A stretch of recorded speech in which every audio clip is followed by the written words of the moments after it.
From Mason's Edition, over the hill, Grahamstown, Baintown, from everywhere they're coming. They're the people's choice, the Saxon Superstars.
Hello? Who's in the morning?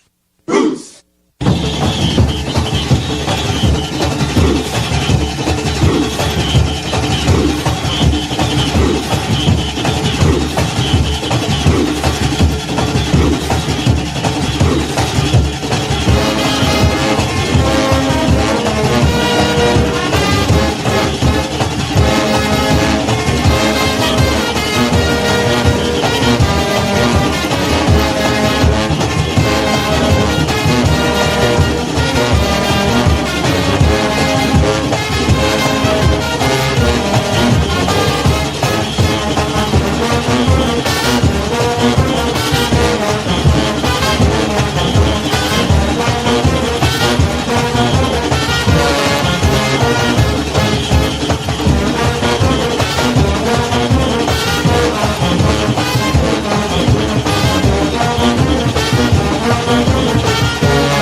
Yeah, yo, George, we're finishing.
Thanks so much for joining us. Topping news tonight, the FTX saga continues as the Supreme Court has appointed joint provisional liquidators following the appointment of Brian Sims KC last week.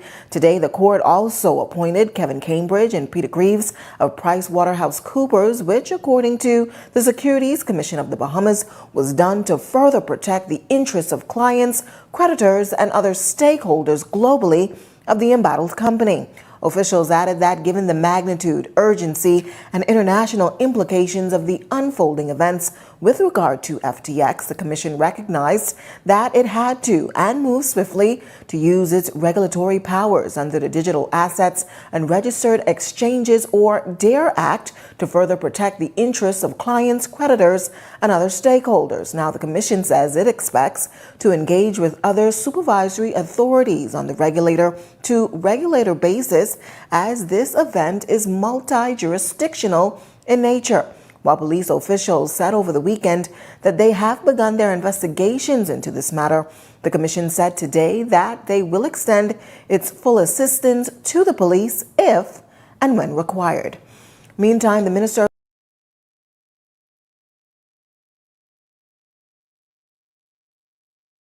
its full assistance to the police if and when required. Meantime, the Minister of Investments and Deputy Prime Minister Chester Cooper, as well as the National Security Minister Wayne Munro, speaking to the issue today, assuring that every effort is being made to safeguard the sector and also debunking rumors about assets of FTX officials. Theo Seeley has the details in this report. Foreign Investments Minister, Deputy Prime Minister Chester Cooper says he is confident that the Bahamas Securities Commission will do due diligence with sorting out the current saga where FTX has gone belly up and is currently in the process of filing for bankruptcy. I can tell you, though, that I am confident about the regulators. I'm confident about the laws governing financial services in the Bahamas. We've had curveballs thrown at us before in financial services, and we persevered. We've pivoted in financial services many times, and I expect that we're going to do likewise in the digital assets business. Will this newest scandal affect the face of the country on the world's stage? We have a very good brand in the international community as it relates to financial services, as it relates to doing business in the Bahamas, and I am confident that we are going to pivot appropriately and we will persevere. Meantime, the National Security Minister, Wayne Munro, maintains that the FTX CEO has not been detained. I can say, for my information, no one has been detained by the police.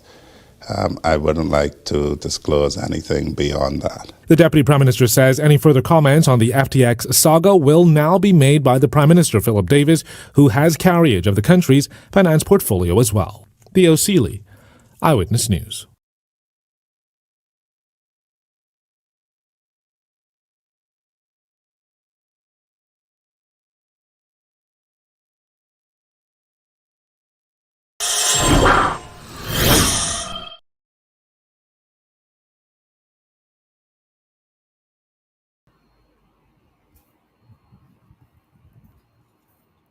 Good afternoon, Bahamas, and welcome. It's always good to have you with us. Thank you for tuning in. You know what to do when you get here, and that is please share, so that we get the message out. We know that the media has been bought out.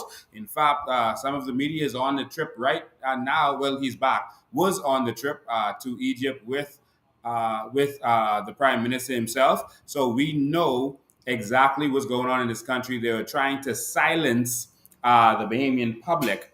That's what they were trying to do. So thank you for being here. We appreciate all of you who have tuned in from wherever you are tuned in from YouTube, whether you're broadcasting from YouTube or the Lincoln Bain page or Bahamian Evolution page or the COI page, Coalition of Independence, or if you're on Facebook or many of our other platforms that we are on right now. Thank you so much for being a part of this.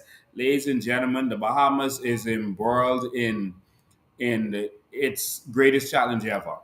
And finally, we got, after a week, we saw that the Deputy Prime Minister, who's the Minister of Investments, was willing to comment on Brian McCarthy on from Fire Festival about his coming back to the Bahamas, but he was not willing to touch on FTX. A whole entire week has passed, and our government that every time they come in is embroiled in corruption that embarrasses us internationally, refuse to talk about the FTX saga. We're going to update you on this and help you understand what's going on, cryptocurrencies, et cetera, et cetera. But we just wanted to give you an update from government officials and what's really happening. There are media outlets from around the world saying that SBF, Sam, is under Bahamian supervision, under supervision by the local authorities. This is absolutely not so.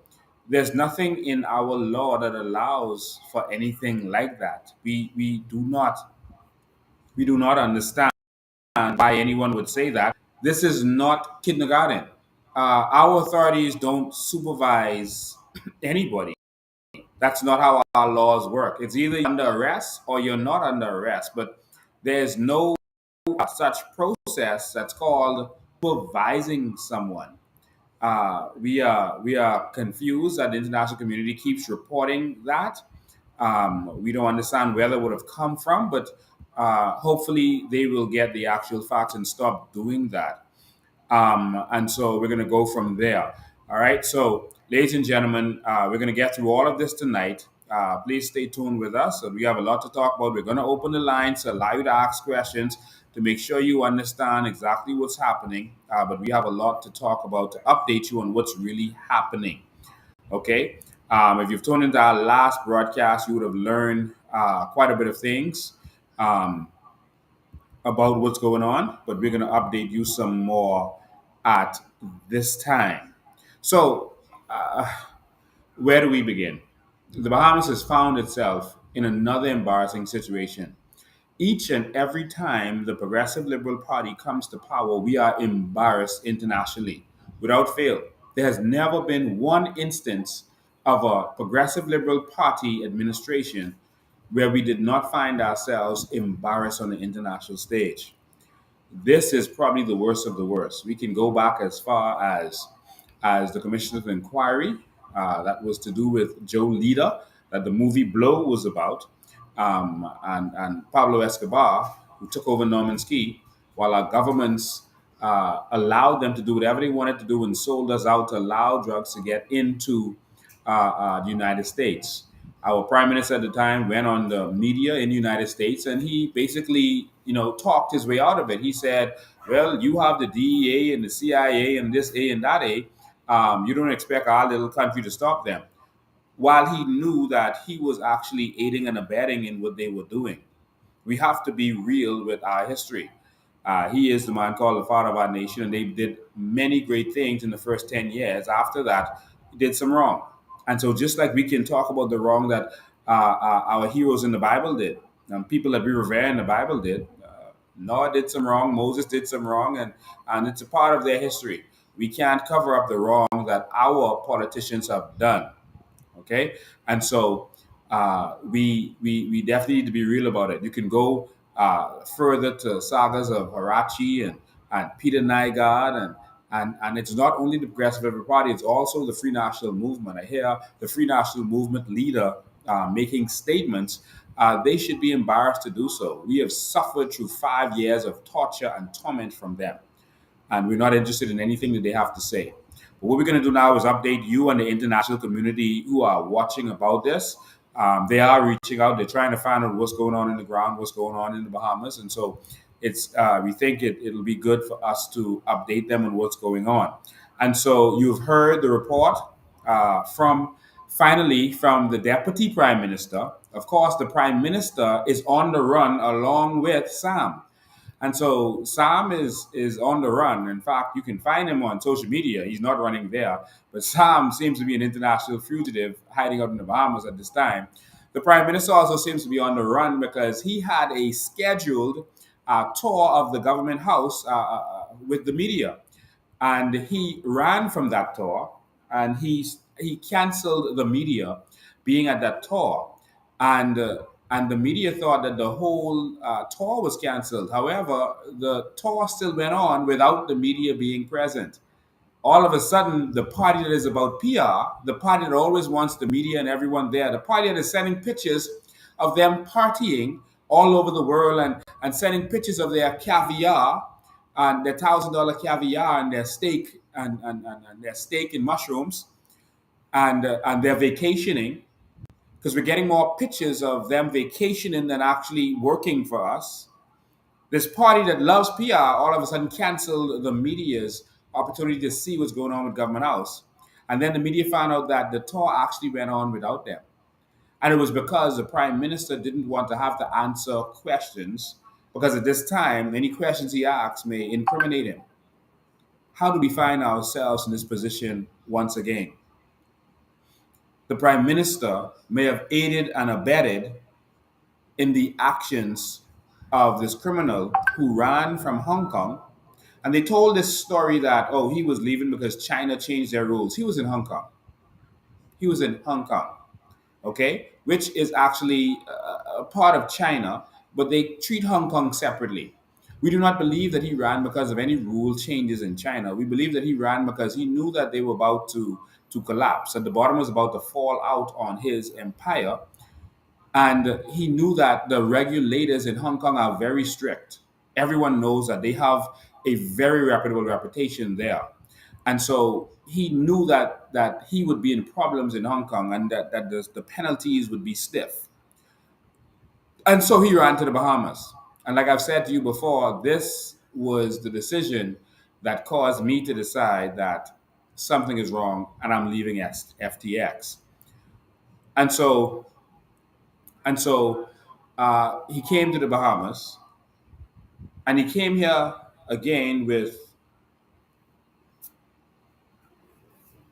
talk, some tokens that were not really valued anything. I'm going to explain all of this to you and break this down for you so you can understand it properly, and then I'll open the lines for you to ask your questions. He came here with talks. The Bahamas has a reputation for having corrupt leaders, especially when the Progressive Liberal Party is in power. Everything is for sale. And so that is the reputation. I heard the Deputy Prime Minister saying that we have a good reputation as it relates to finances, etc. Then why are we constantly blacklisted? We do not have a good reputation. We have a reputation for being a pirate nation where criminals go to hide their funds. That is the reputation we have. And so this embarrasses us even more. There was the Panama Papers that involved us. There were the Paradise Papers that was about us. And now there's this that is embarrassing us to the whole world. And so there were many rumors, I would say, that is going on about what's going on with Sam and where is he and what's happening with their company. Another embarrassing situation was the fact that our SEC claimed to have seized all of his assets. They claimed. And then we saw that despite them claiming that his assets were seized, his plane was actually able to leave this country. His plane was able to leave this country and go elsewhere. When the plane was one of his assets that was supposed to be seized. We also heard that there were withdrawals going on. While the license was canceled, the company was supposed to be shut down, and he also made certain announcements. But of course, they did nothing. Now, here's where the problem comes in. And this is where these kinds of countries get themselves in problems all the time. Public officials should never accept gifts and bribes, especially from new companies without a proper reputation or a company that you just don't know about. You should not accept gifts. It's a Trojan horse. If a drug dealer comes to town and starts giving out gifts to everyone, that makes it suspicious. If he starts giving gifts to police officers, how will you look at those police officers? If a drug dealer comes to town and starts giving out gifts to police officers, what would be your impression of the police officers?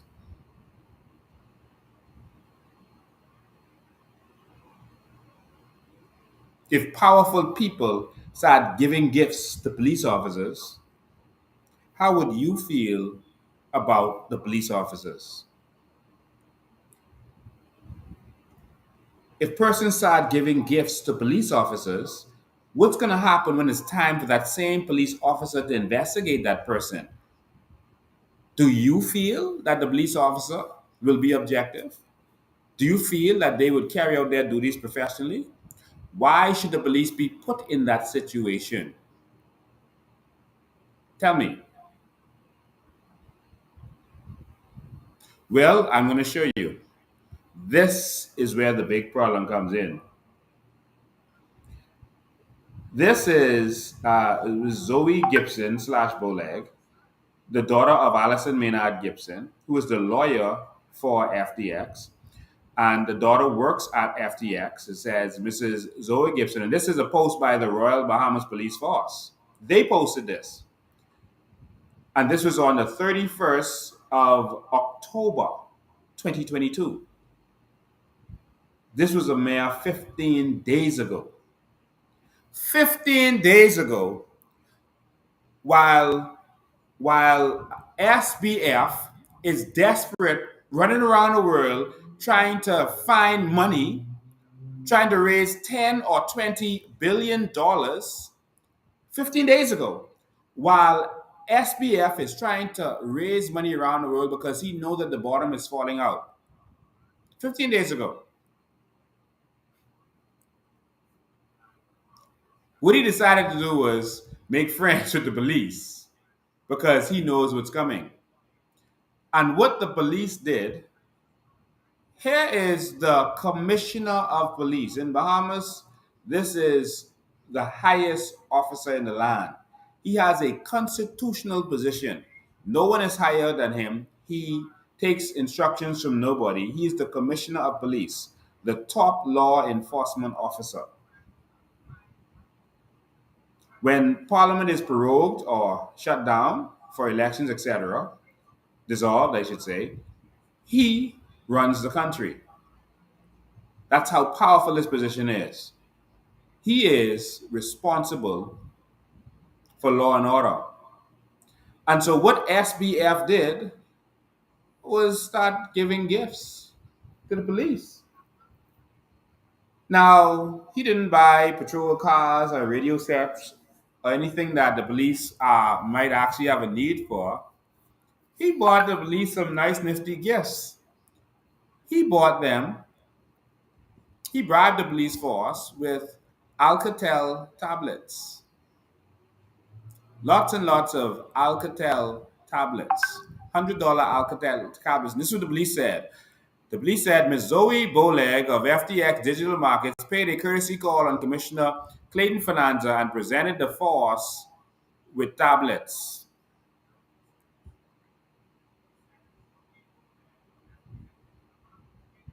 There was once a police officer called Ellison Greenslade, who was the assistant commissioner in Grand Bahama. And on him leaving to come back to Nassau, persons appreciated his work and they decided to buy him some gifts as a going away present. That was a big deal. That was a big deal where persons protested saying, the police, you can't take gifts. You shouldn't take gifts. Even though it's a going away present, you can't take gifts from people. And it was a big deal, and he almost lost major opportunity for promotion after that. It was used against him. Now here we are, the same police who are being called to go and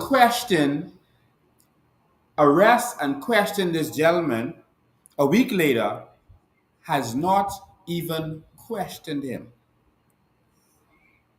They have not arrested him.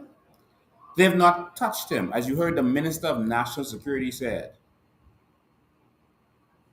Nothing has been done. You have enough evidence to freeze all of a person's asset, but you haven't even questioned them. You have enough evidence to suspend their business license, to stop them from operating, but you haven't even questioned them. You haven't taken them in for questioning.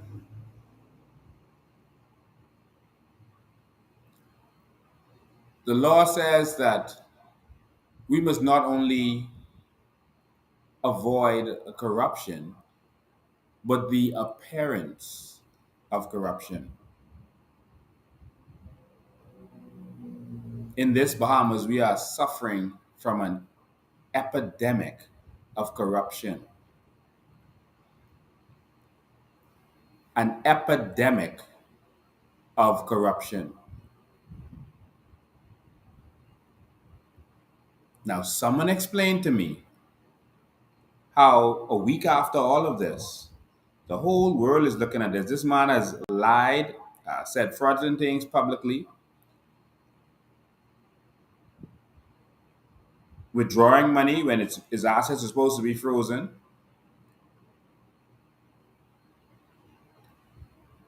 We have persons who were key to his organization that left the country just before all of this went down. In fact, while the gifts was going to police officers,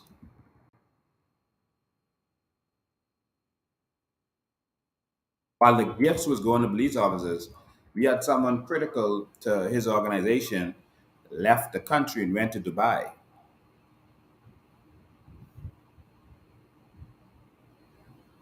Our government is apparently so compromised that they cannot act.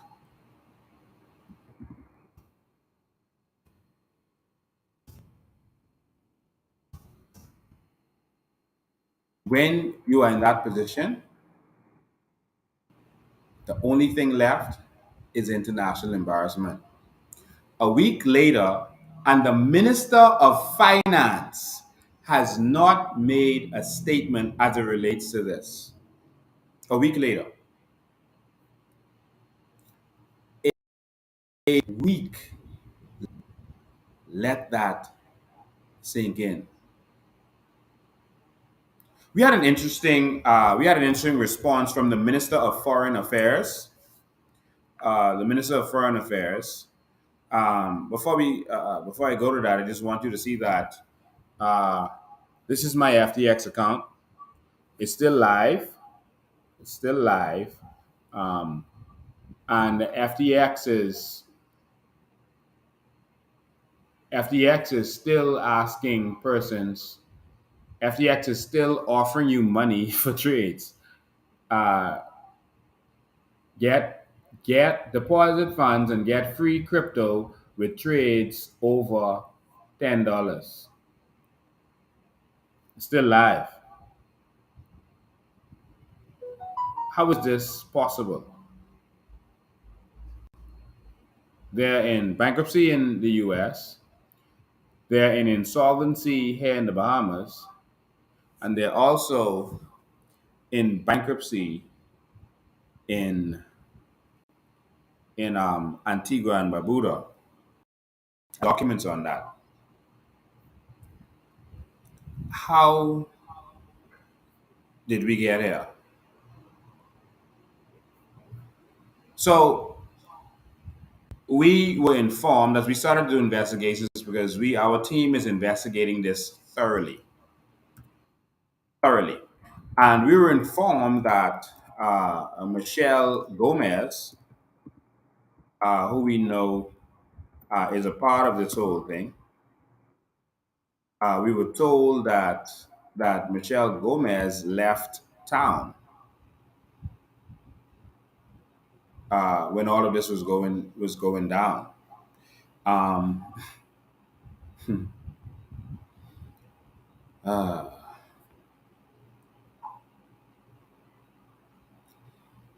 Ladies and gentlemen, we need change. This person who's a part of FTX left the Bahamas Right before everything, the bottom dropped out, went to Dubai, then went to England, and they're probably back in Dubai. There's no extradition treaty, we're told. I really, really am at a loss with all of this.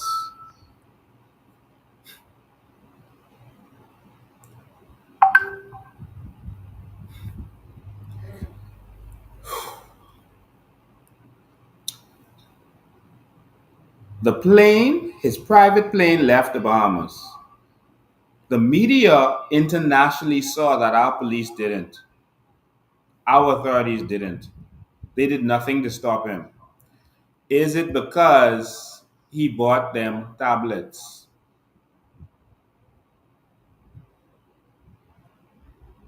This is how our government operates.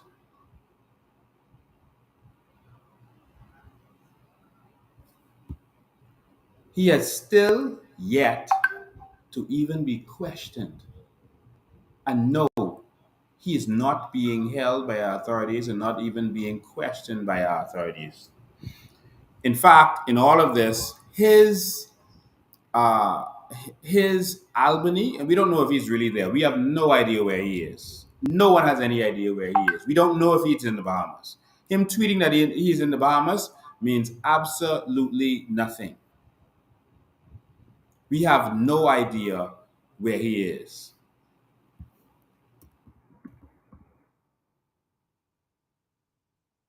His apartment is up for sale. His five-bedroom apartment is up for sale for $40 million. $40 million. How could he be selling off assets when all of his assets are supposed to be seized? That is a crime. He's attempting, he removed his plane because that's a very valuable asset worth tens of millions. He removed that from the country successfully. And now he's selling his house. I saw the pictures of his house. He was living the life in our country. He was living the life. We were trying to line up those pictures for you. I think we're going to be able to do that for you. But I can tell you and I can assure you, the young man was living the life in our country.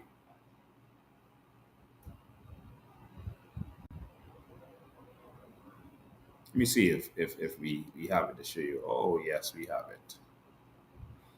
Oh, my God. Y'all want to see how this young man was living in our country? I'm going to show you how he was living. Yeah, let's do that. Let's do that quick. Let me show you how this young man was living. Many of you might not. This is up and this is live. I'm going to show you how this young man was living in our country, and then we're going to get to some more.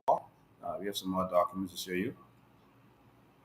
But I want you to see how he was living. So he came and he bought real estate in our country. They say $75 million worth of real estate. But the thing is, I don't see in that list of real estate that they have. Hold on, let's look at that list of real estate first. In that list of real estate, Albany, okay, we see one property that has that kind of value, and that is a property that he bought from the Albany Community Association, and it's for $30 million. So he had a property from the Albany Community Association for 6.75, another one for 4.5 million, another one for 9 million. So all of these properties. So I guess the one that he bought for 30, he's now selling for 40. Talk about a profit in a couple of months. This dude is gonna make, if that sells, he is gonna make 10 million profit in a matter of months.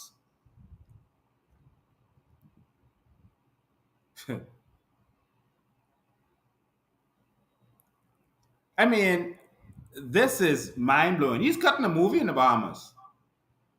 So if this is the property he bought that he's selling, sorry, for $40 million, If he bought that for 30 million and he's selling that for 40 million a couple months later, man, listen, man, that's mind blowing.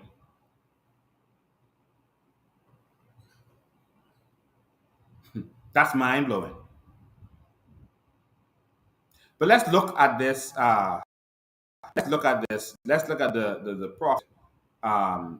What he's going to be profiting from. Just give me a sec as I pull it up for all of you. And then we get back to talking about our corrupt government and taking bribes from this criminal aiding and abetting his activities. So here is the website. It's on Seaside Real Estate.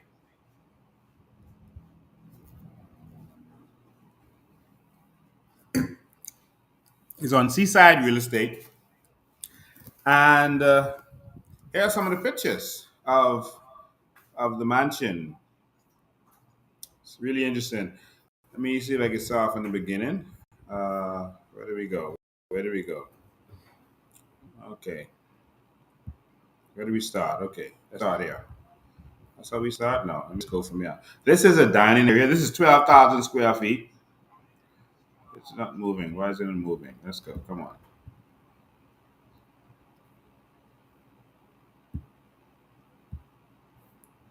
It's not working for me. You think they pulled it down? It was just working a minute ago. Everything is frozen on the website all of a sudden. You don't know what's going on. Everything is frozen on the website. Let me see if I can refresh. Let's see if it'll still be there. Yep. So this is the okay. This is it. It's moving. There it is. It's another view.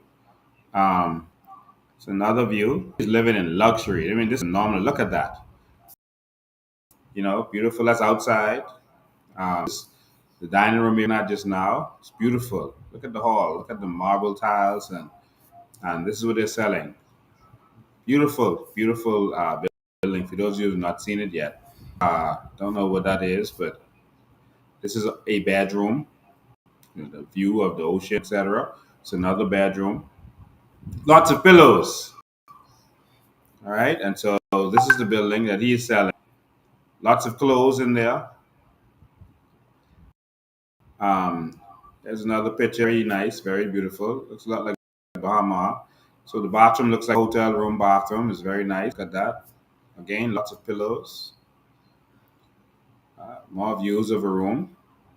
And so this is what's in the Bahamas. This is how we want Bahamians to be living. Look at the bathroom. Very nice. More of the room. More of the another room again. And so the very, very beautiful setup.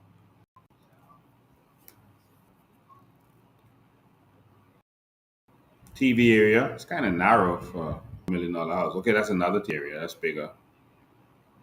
Okay. Another view of the same TV area. Big TV on the wall. It's kitchen. Kitchen. Nice smooth countertop. Yeah. So that's kitchen. They have, you can see construction in the background. So I guess this is when this is building because when I looked at the pictures now, you saw cranes and stuff in the background. So this is for those of you who don't know, this is Albany. This is Albany in the Bahamas. Okay, so this is Albany in the Bahamas. Tiger Woods also lives here. Justin Timberlake also lives here. And this is the penthouse, the top floor, in their Orchard building. Grand piano, etc., etc. So I don't know if he's selling it with the furniture. It better be for all that money. It's another pool area. You can see everything in the background. So it's a really nice building. Just wanted y'all to see this. This is everyone understands the value of the most except us Bahamians. Everyone understands our value except us. Look at it. Beautiful. Look how he's living. That's a fire in the middle there. Balcony. It's a balcony area. Yachts in the background.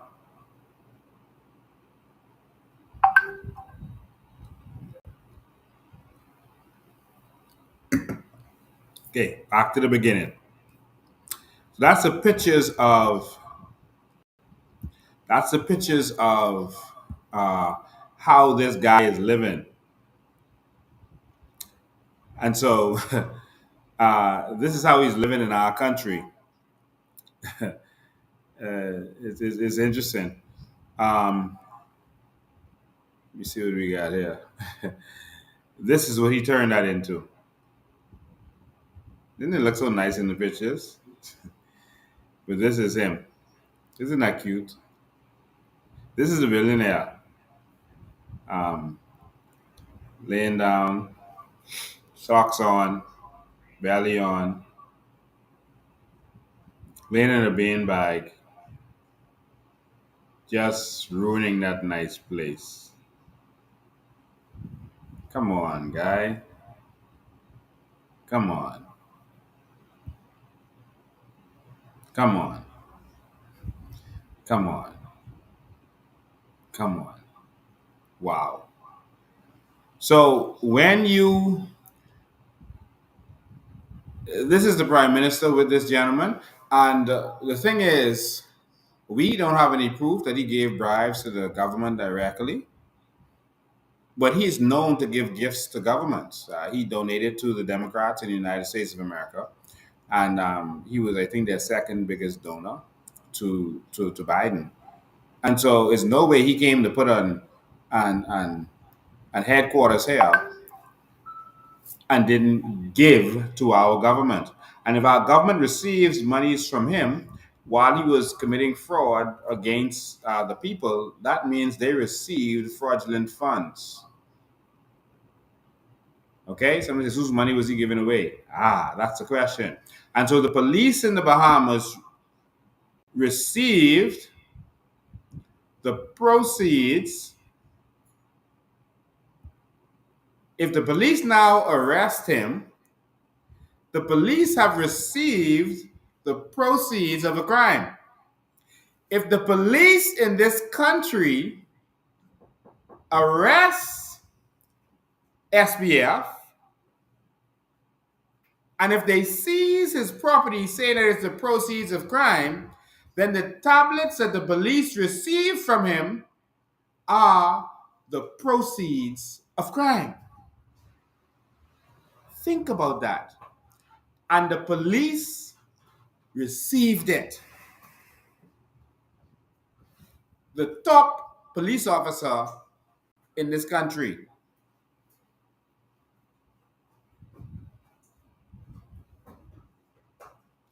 Think about it. Now you will understand why the prime minister isn't responding. Now you will understand why the deputy prime minister in charge of investment just gave a vague statement saying that he has confidence in the regulators. Did he say he has confidence in the police? I don't remember him saying that. He has confidence in the regulators who allowed this company to slip in their fraudulent state. The same regulators who let this company slip in without doing proper checks. The same regulators who told the world that they seized his assets, but yet the man had the assets for sale on the market. Yet the man took his airplane and sent it out of the country with God knows what in it. The same. Bahamas, aren't you tired of getting embarrassed by the PLP and F&M? Aren't you tired? I'm tired. I'm tired. I think all of us are. So when you see, oh, sorry, that's the prime minister out partying. So when you see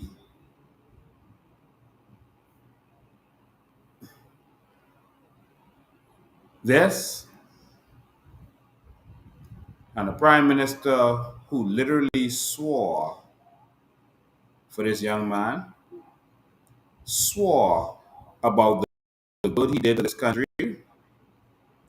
God, I wish we had the video live. lined up, swore about the good that this gentleman did for our country. The prime minister was swearing for him. Our prime minister said that he has done so much good in this country. That's his words. That's his words. That's his words. He swore for him.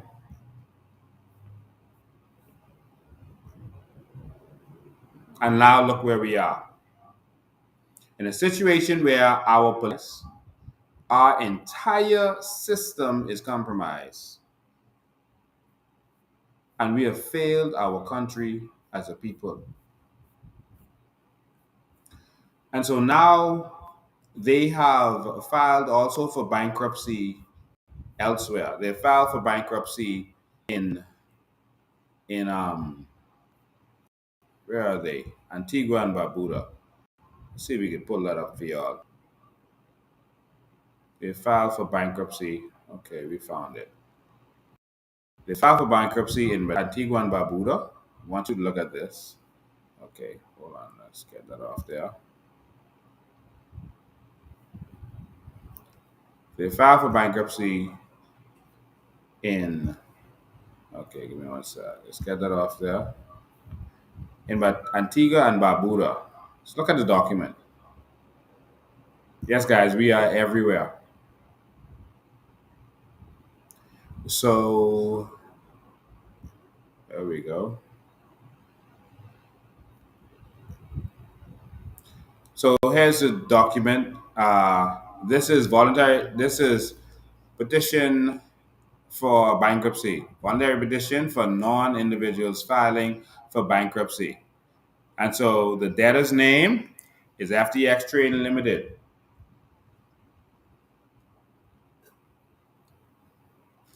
Other names, FTX.com. This is a 23-page document.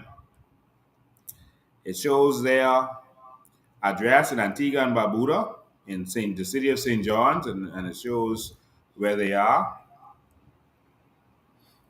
It says it's a corporation. Chapter 11, bankruptcy, is what they are going in.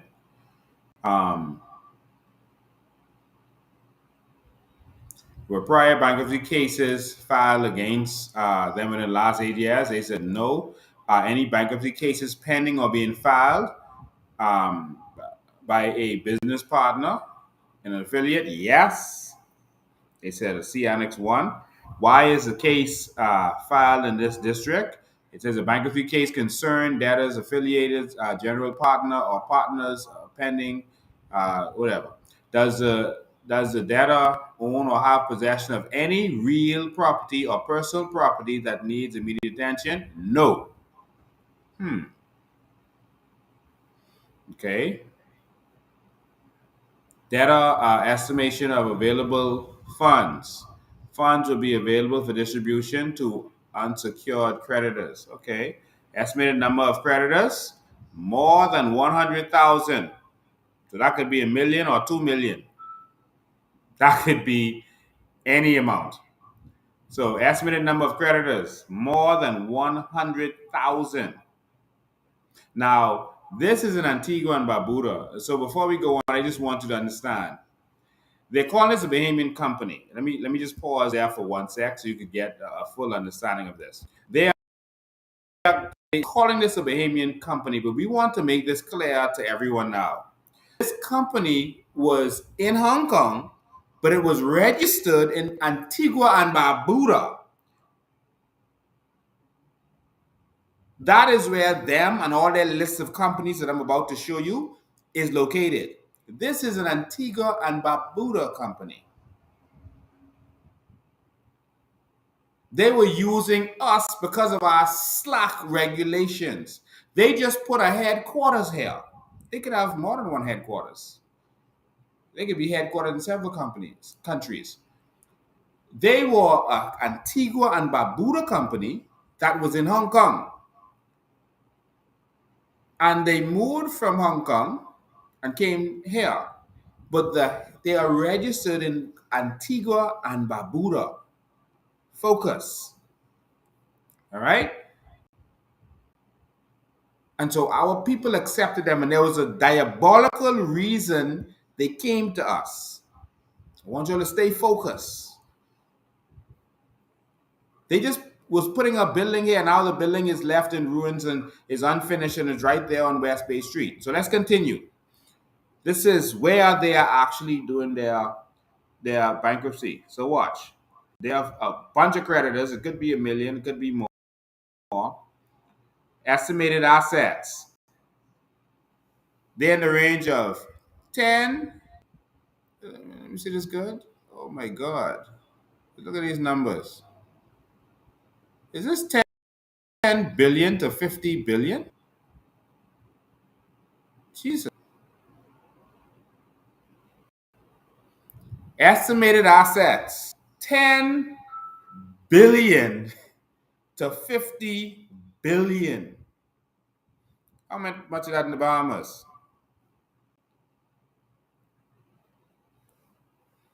They are in Antigua and Barbuda.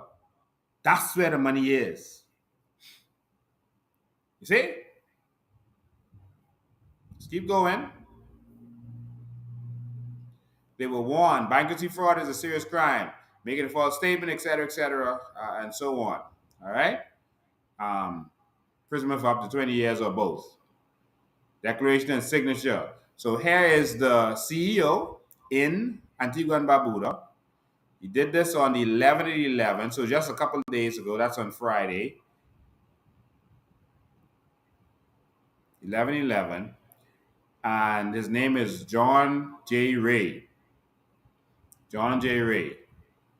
All right, he printed his name, John J. Ray III. And this is the electronic signature. He's the chief executive officer. And so 10 to 50 billion dollars in Antigua and Barbuda. Wow. None of that, I guess, brought to us. He just bought some property here. FTX Trading Company is in Delaware. Declaration on the penalty of perjury.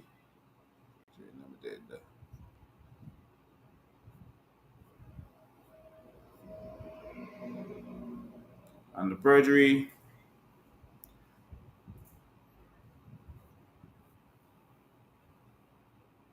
I'm sorry, I'm giving you, I was giving you the wrong information.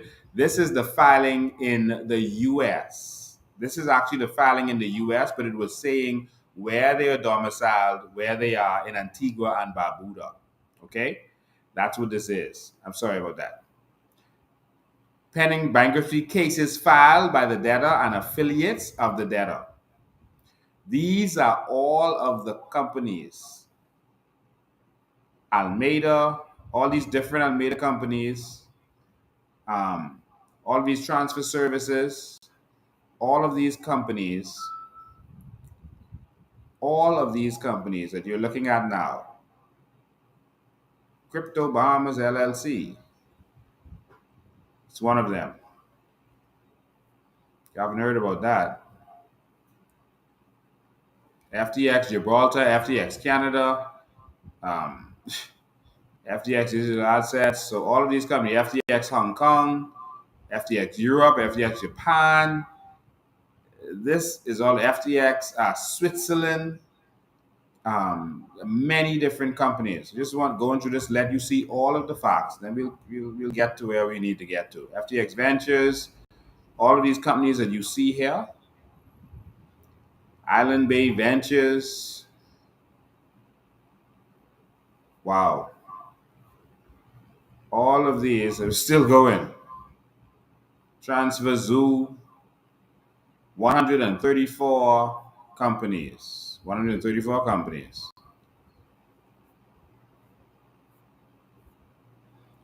And it's the signature of Samuel Bankman Fried. November 10th, 2022. Signed by him. All right. So this is a document signed by Sam. and they're showing which of these companies is owned by what company. So this is a tangled web of companies, one company hiding the next company. So you see, for example, 100% of B Transfer Services owned by BTC Africa, 100% of Equity B Transfer Services Limited AU is owned by B Transfer Service Limited. So all of these, Uganda, I mean, they are everywhere. So you can see all of this documentation is showing how you hide one company with the next company, the next company. All of this stuff is what goes on. I'm just scrolling through all of this. Maybe we'll make this available to you on the website. Just scrolling through all of this. You can pause or whatever later when you want to go back to see it. But we'll make this available on our website. But this is everything.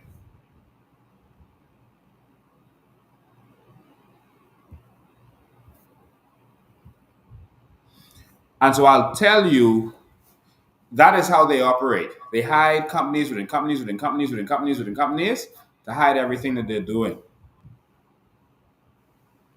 And if you don't have the proper regulators to deal with them, you won't know how to deal with it.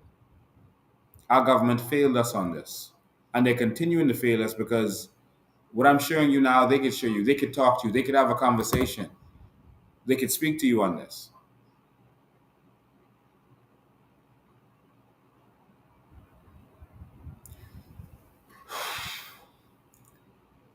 We believe that they were in Hong Kong. Hong Kong was now cracking the whip and about to do some stuff because the bottom was about to fall out. He knew he couldn't get money. He was trying to raise money. He was trying to raise 10 to 20 billion dollars.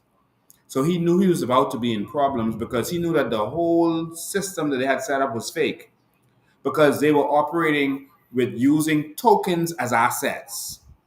They were using tokens as assets, which shouldn't be. I gave the explanation on Steve's show yesterday. I'll try to break it down for you again. Tokens versus coin. They're similar. So cryptocurrency coins and tokens, they're similar, but they're a little different. So it's like you have a choice as an individual. You can buy a car or rent a car. Okay? If you buy the car, you're responsible for everything, the maintenance, et cetera, et cetera. That's your car. You got to pay for whatever. Okay? If you rent a car, you're not responsible for the maintenance of it, et cetera, et cetera. And so that's the difference. If you buy a car, that car is an asset. If you rent a car, that car is not an asset to you. You're renting that car. And so crypto coins has its own blockchain, like Ethereum, Bitcoin, etc. And so they own that entire asset, which includes the blockchain. That's ownership. Tokens are just this imaginary kind of contract type system that uses someone else's blockchain in order to exist, in order to operate. And so it's a rental type of situation. The coin is like ownership. The token is like they're renting the services of someone else. And so technically, although it happens, a token should not be used as an asset. Just like you shouldn't declare a car you're renting as an asset. Now you could, if you could fool people, you could go to Miami and you could rent a Lamborghini and you could say, "Hey, look at my car," and no one will know the difference. You can go to Miami and you could rent a car and say, "Hey, this is my car," and no one will know unless they really look behind what's going on. Unless they say, "Let me see your title," which is what a regulator should do. The regulator should have come and said, "Okay, young man, let me see your title." But they didn't. And so if you rent a car, it's less investment than the first option. And that's why a lot of them choose to open tokens and not coins.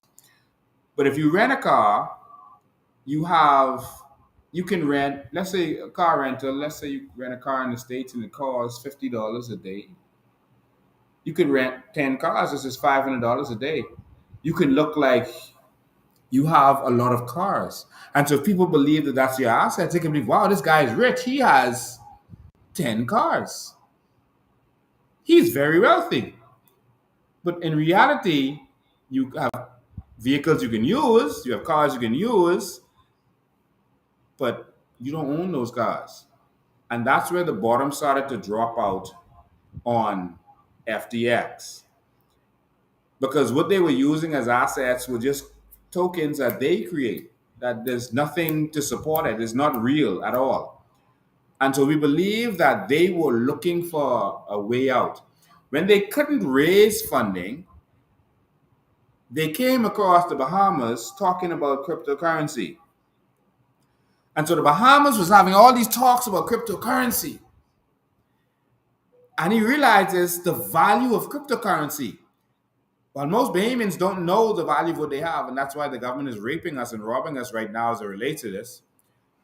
When SBF heard about it, it's like, wow, I can use cryptocurrency. I can use cryptocurrency, and we can, sorry, not cryptocurrency, carbon credits. I said the wrong thing. Sorry about that. I can use carbon credits as an asset to back up this fake facade that we have. And I believe that that was a scheme because our government announced to the Bahamian people that we were going to be launching our carbon credits to the world by the end of this year, which happens to be next month. And we were going to be turning over our carbon credits to FTX.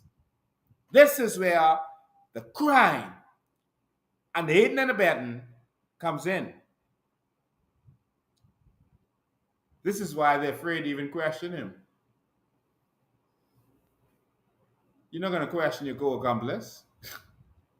They know exactly what they were doing with him. That's why they haven't questioned him yet. That's why he hasn't been arrested yet. This is our theory. And so they had already announced to the Bahamian people on several occasions that they were turning over our carbon credits that they said was worth trillions. Now, they could tell you where they get their figures from. But they said the industry is worth $33 trillion. And they're turning it over to him. And in turning it over to him, he would get the vast majority of the percentage and we would get the crumbs.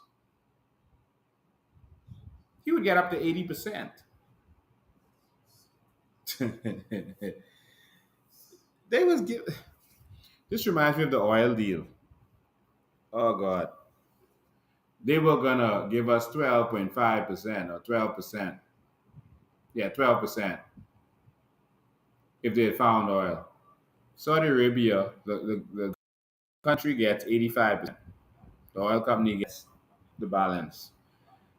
In Norway, they get about 90%. The company gets the balance. But we were going to get 12%. Nonsense. Just like we get supposed to get 2%, $2 per ton of our aragonite. And we don't even collect that. These absolute imbeciles that are running this country were giving Sam and FTX our carbon credits. And they were going to partner with him and work with him and have these other side companies to be able to suck money from our natural resources. And they have tabled a bill called the National Investment Fund. The purpose of which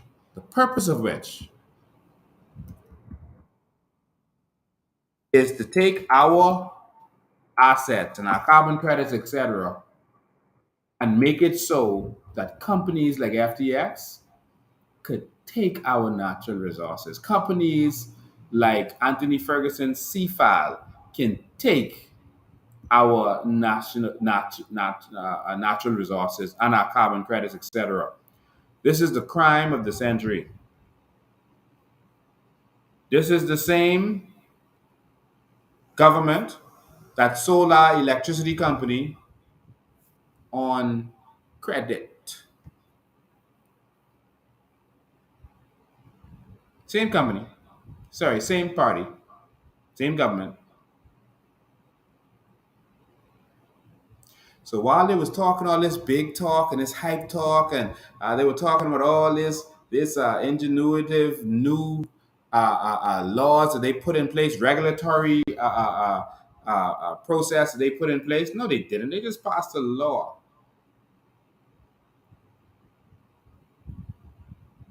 They didn't. What regulations? What regulations?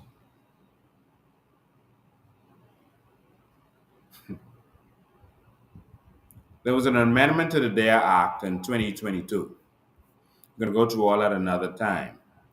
But the DARE Act that they're talking about that satisfies us, et cetera, et cetera, I see nothing in there. Nothing. I'm looking at this act. It's 69 pages long. I see nothing in this act to protect the Bahamian people. Nothing.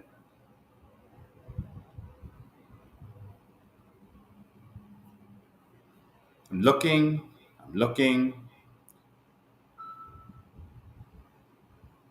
Let's go to the offenses. Let me pull this up for you. Let's look at this act. Let's look at this act. I want you to see this because Bahamians don't understand the seriousness of the situation that we're in. We're in trouble. And this party is doing what they've done every time to office.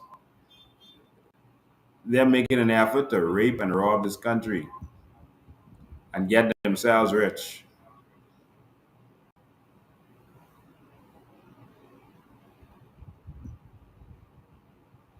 Let's look at this act. Because you keep hearing them talk about this DARE Act and how the ingenuity and all this kind of nonsense and how it's going to protect and here it is. All right, let me go back to the top. This is the DARE Act, all right? And this is the Digital Assets and Registered Exchanges Act 2020. So, show me when you see something that's going to protect us and going to keep them in check and check all their finances, etc. Prohibition to carry on unregistered digital asset business, registration of digital asset business. Okay, this is just the registration of a business. All right, financial requirements of digital assets business. Oh, let's go there. What are the financial requirements of a digital assets business? Okay, that's section 14, page 14. Let's go straight to that, and then we'll come back. Let's go to that because I want to see this. Oh, they even have a definition of a token in there.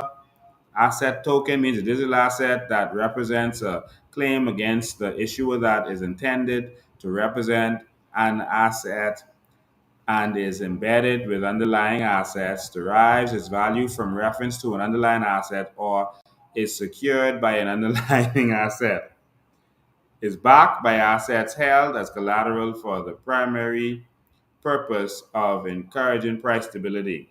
Now, hold on. This is a token, asset token. So this is an asset token, right? So this is like the token they say they have, right? This is the token it is. It means a digital asset that represents a claim against the issuer that is intended to represent an asset and is embedded with underlying assets. Now their token had no assets in it. It was not attached to anything. The token.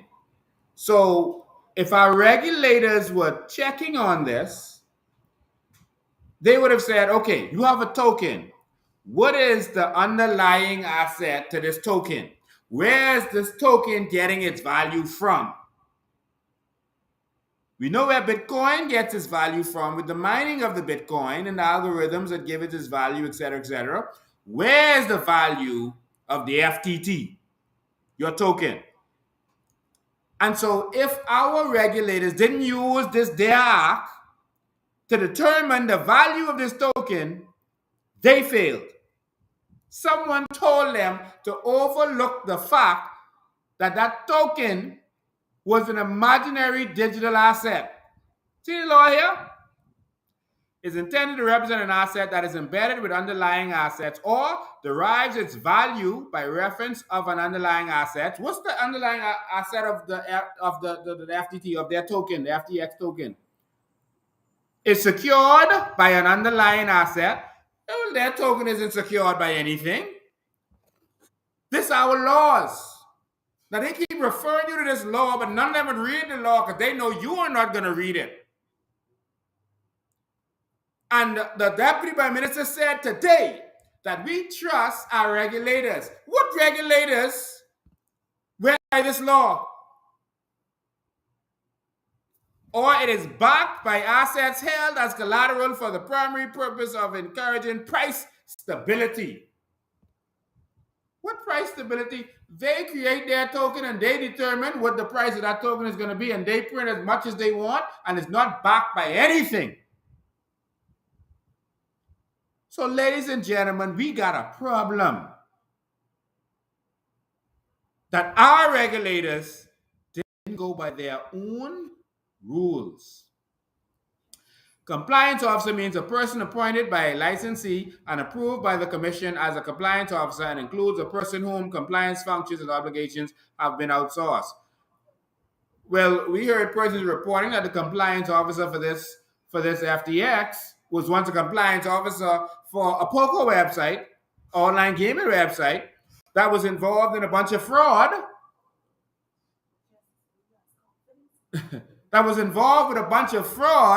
And 10 years later, somehow is now the compliance officer for FTX. They were doing some fraud where they could see the whole hand of gamers, and they were using it to take millions of dollars from the users. And now the same person is reportedly the compliance officer for FTX. Let's keep going.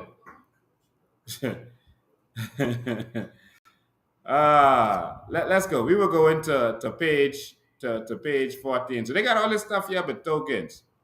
All right. Digital token or token includes a virtual currency token, asset token, utility token, non-fungible token. That's the NFTs. All right. Any other digital representation of value, etc., etc. It looks like our regulators were not going by their own rules. All right, but let's keep going.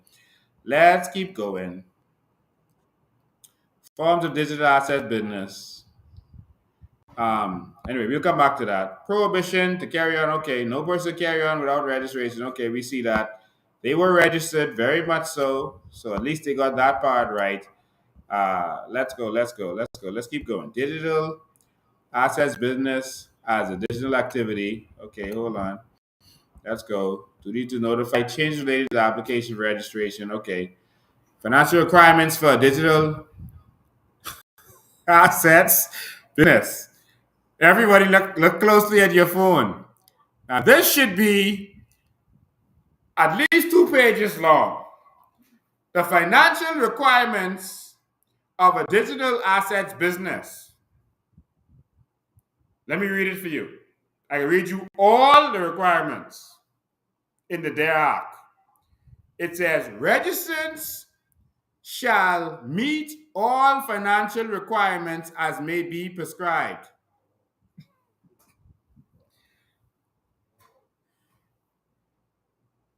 If you don't cry, you'll cuss. That means they could make up willy-nilly whatever the financial requirements are. They could say, hey, Sam, you come in here, you give us plenty of money? Okay, good, we like you. You ain't got to worry about nothing. This the DAC, y'all. You see how they hide everything from us by putting it in writing? It says financial requirements of the digital assets business. It says registrants shall meet all financial requirements as may be prescribed. Jesus Lord, hold on. I gotta take a pause there. I gotta take a pause there. I gotta take a pause. Jesus. This the groundbreaking act. This the groundbreaking transformative act that is meant to secure the investors and the general public and everything else.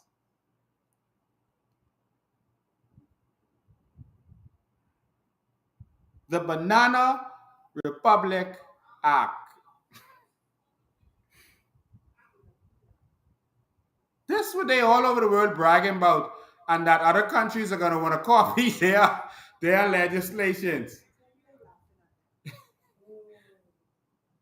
You think any other country looked at this and took them serious?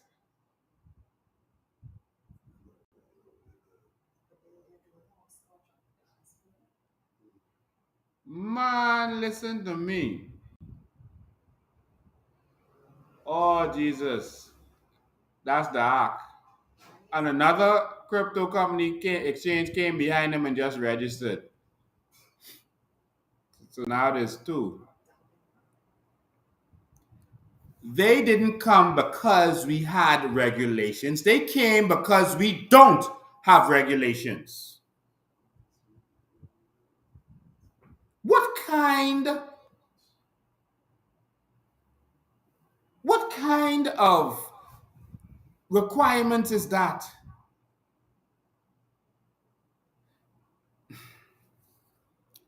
Let me pull that up for you all again. You see, I don't just like to talk. I like you to see. And that's why the government ain't opening their mouth. Because guess what? They will have to tell the international community, what did you require of them? Because if you didn't ask the man nothing, he didn't lie to you. He didn't defraud you. If you didn't ask him for nothing, if you just told a man, just come and set up shop, don't worry about it, we got this. This is Section 11. Financial requirements of digital assets business. Registrants shall meet all financial requirements as may be prescribed. This is your country, man. I guess I just passing through, man. Because you're loving this. Because we keep voting for this. Commission shall keep registration of digital assets business. I mean,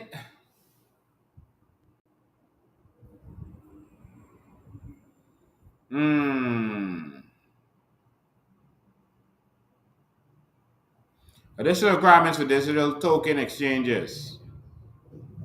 Prohibition to operate unregistered digital token exchange. Okay. Application for registration of token exchange. Subject to Section 9. A legal entity intending to establish and operate a digital token exchange shall, in addition to making an application in accordance with Section 8, make application to the Commission by submitting Form 1 set out in Part C, etc. Provide the Commission for its approval a copy of the rules of the exchange, including rules for admission to listing of digital assets, etc. Submit to the Commission the applicable fee set out in the third schedule and any other document or information the Commission may require.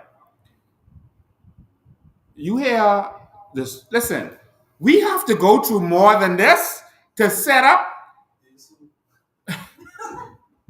Someone say Asu. We have to go through more than this to get a permit to be a coconut vendor on the side of the road.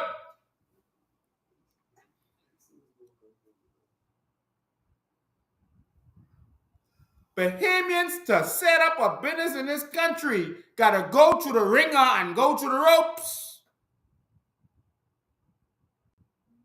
This digital assets foolishness. Now you see why we in the trouble we in. This is it. Y'all share this, please. because the news here cover this, not one reporter grabbed this act and went through the act and said, this is foolishness.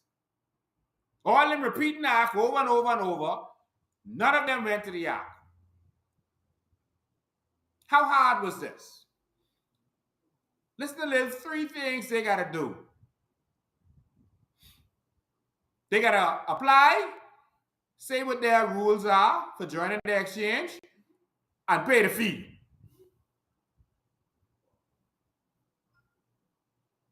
Approval or refusal. The commission shall approve or refuse an application under this part in its discretion.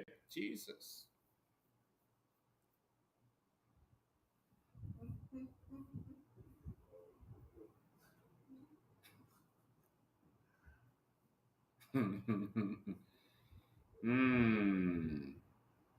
Let's read the rest.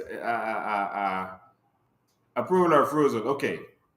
The commission shall approve or refuse an application on this part in its discretion. Next. 2. The commission may approve an application for registration where satisfied that the applicant under this part is incorporated, established, or registered under any law of the Commonwealth of the Bahamas, Jesus, is fit and proper, and has sufficient capacity and resources to conduct an activity under this act.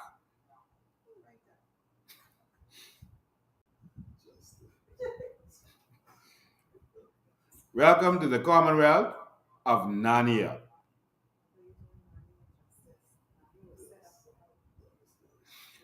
An applicant shall demonstrate to the commission that it has appropriate and sufficient systems and controls to perform its functions and manage its risks, including fraud and market abuse. The ability to meet solvency standards and levels of capital as may be prescribed by regulations. And y'all let them come here with tokens with no backing? That has designed a digital assets framework which addresses but is not limited to the following: technology and security, governance, stability, identified risk framework, data protection and storage, adequate systems and controls. So they didn't off the money part. So now do you see why this happened? We have no real regulations or specific standard to check.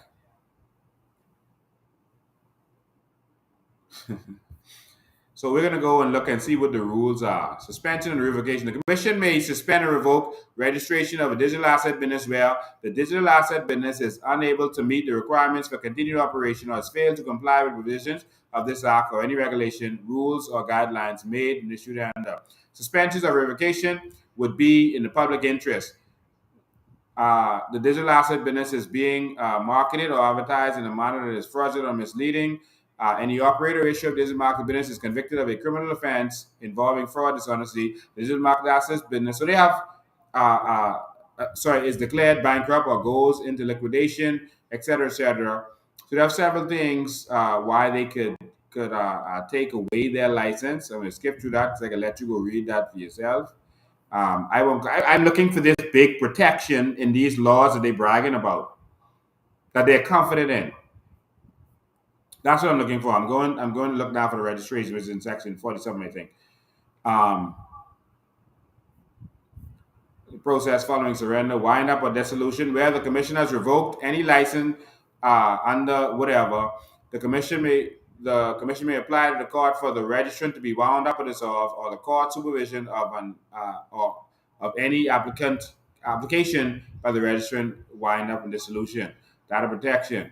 All right, they got to keep good records, conduct and compliance, duty to maintain professional conduct, act honestly and fairly. So if the man went on, well, I don't. This sounds like some kindergarten stuff, but anyway, the man went on Twitter and said they're still doing withdrawals even though all our assets are frozen and our license has been taken away, and we're doing the withdrawals in order to comply with government regulations.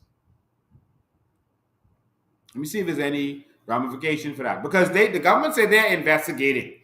The police said they're investigating. So I guess we're here live. All how many thousands of us are watching this? We are here together investigating. Let's see what they should be looking for. Act with due skill, care, and diligence. I wish the government would act with due care, skill, and with due skill, care, and diligence.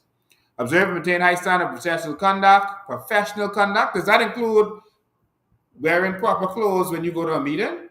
You think that includes that? No, that have to it says maintain a high standard of professional conduct. You think that means that?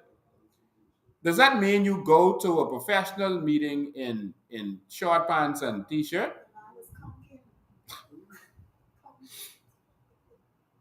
Refrain from engaging in any improper or illegal conduct. Oh man. Maintain adequate financial resources and solvency. Well, he didn't have to maintain that because he didn't come with that. And y'all didn't check. Because y'all don't have to check. Because Section 11 says whatever slip goes. Have effective arrangements in place for the protection of the client assets and money. Have protective arrangements in place. Did y'all check to see if they had protective arrangements in place? Obviously, y'all didn't do that. So not only did he fail, our regulators failed. Have effective corporate government arrangements consist with guidelines issued by the Commission. Have system in place to prevent, detect, and disclose money laundering, terrorist financing, and suspicious transaction, according to whatever act. General duty to comply and to cooperate. Every digital asset business industry shall comply with this act and shall deal openly and honestly and cooperatively with the Commission, duly provide information, etc., submit to on-site and off-site examinations. Submit to on-site and off-site examinations of the digital assets business as required by the Commission in the exercise of the functions. Wasn't the business located in his penthouse? That's where it was operating from. Anyway, I'll leave that. Compliance is a part of the minimum whatever. Prevention of money laundering and terrorism, etc. I'll skip over that. Initial token offerings. All right, so let's talk about initial token offerings. They already had a token, so that wouldn't be relevant. The offering memorandum, let me skip over that. Offer period, classifications. I'm going to get down to registration of initial token offerings. Okay, we didn't have that. Approval application, advertising, token offerings. Going to get down to the laws that may have been broken. Token register. All right, continuing obligations. There we go. Purchase rights to rescission and damages. All right, let's skip over that. Purchase right of withdrawal. I guess this may be what he's talking about.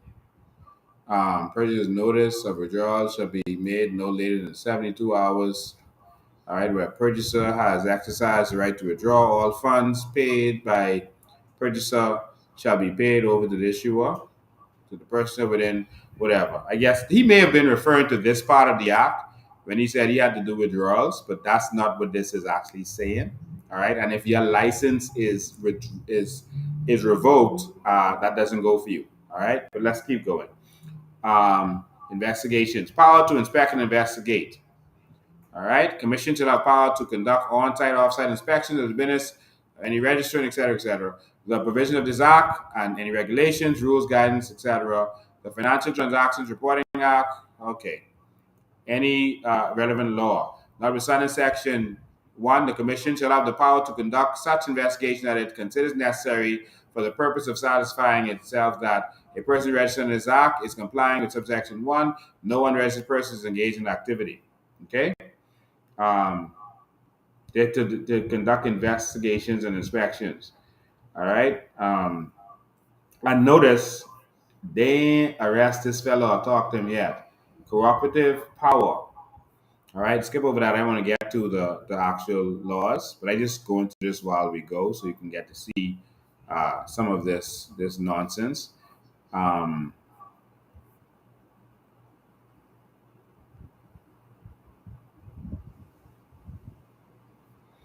A person shall not be required to disclose information or produce a document which that person would be entitled to refuse to disclose or produce on the grounds of legal professional privilege, incorporated proceedings, etc., etc. Oh, some things they don't have to give the commission. Anyway, let's skip over that.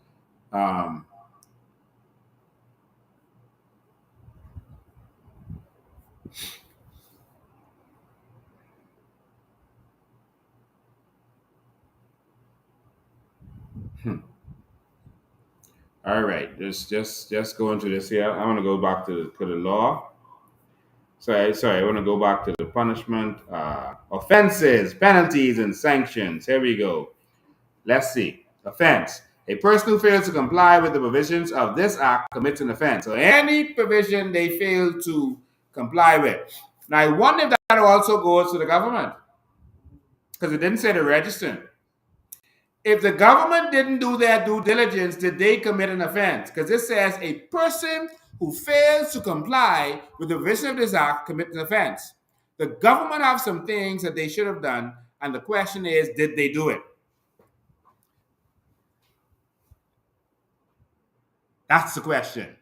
Every digital asset business or any of its employees, managers, officers, or other connection persons. I think they mean connected persons. Is that a typo in the law? Or other connection persons.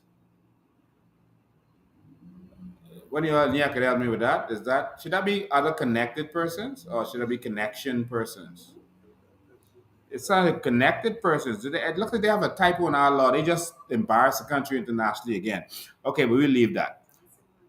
Any connected person who fails to cooperate with the commission or obstructs or assaults any person appointed by or acting on behalf of the commission in the conduct of examination, inspection, or investigation commits an offense is liable to summary conviction to a fine not exceeding who?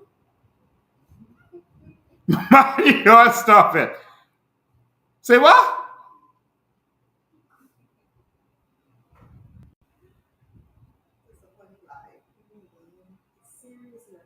Say what? Hold on. Sam do all this foolishness.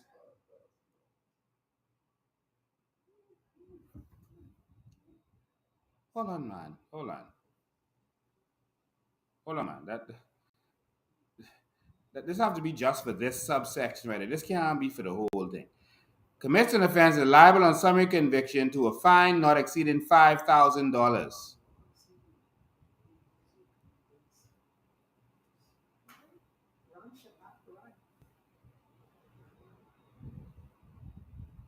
See what?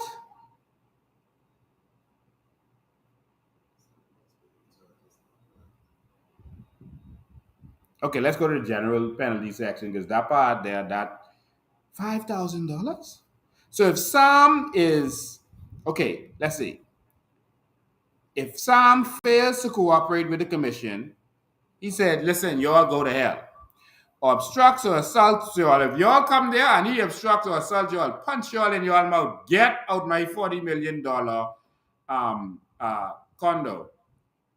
If Sam does any of those things, it's a $5,000 fine. If you are in this industry, you know you are dealing with big players with big money, with access to a lot of funds, especially people's funds. And you are protecting our law with a $5,000 fine, a fine not to exceed $5, because the fine can be $5, because it said just not to exceed $5,000. They didn't say a fine of $5,000, you know.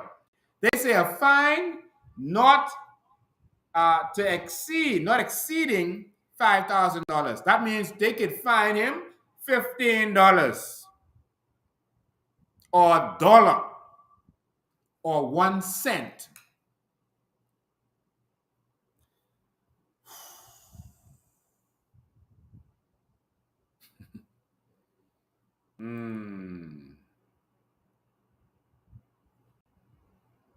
Now, the general penalty, any person who commits an offense under this act for which no penalty is provided. So they have a $5,000 penalty, right? But they say any person who commits an offense under this act for which no penalty is provided shall be liable on indictment or summary conviction to a fine not to exceed $500,000, which means it could be $100, or imprisonment of up to 5 years or both. So if you commit an offense under this act for which there's no penalty, I want to see who this makes sense to. They already tell you what the penalties are and what you pay. But now, if there's something for which there is no penalty, then you can get fined up to $500,000, and that could be $15 or $100,000, whatever they decide they want it to be, or imprisonment up to 5 years. So that could be, listen, let Sam go to jail for 2 days, so we could say he do time spent, and let's charge him 10 cents. We could say he pays something and let him go. Any person who willfully makes any misrepresentation or any document required to be filed, submitted, etc., willfully makes a statement or gives information required for the purpose of this act, which he knows to be material false or misleading.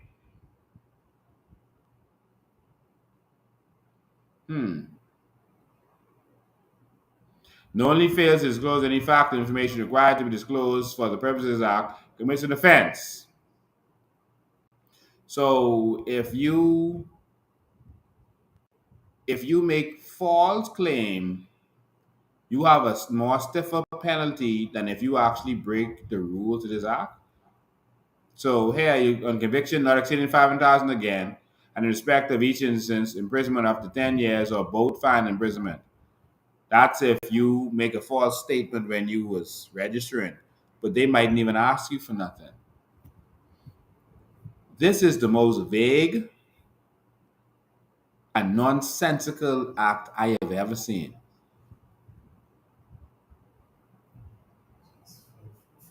So this is sanctions that they could give you if you do something wrong. Notwithstanding any other action which may be taken by the commission where there has been a failure to comply with this act, the commission may impose an administrative sanction for such failure, which sanction may include but not be limited to. So this means you don't have to get arrested, none of that kind of stuff. The commission could just say, hey, we can issue a public reprimand.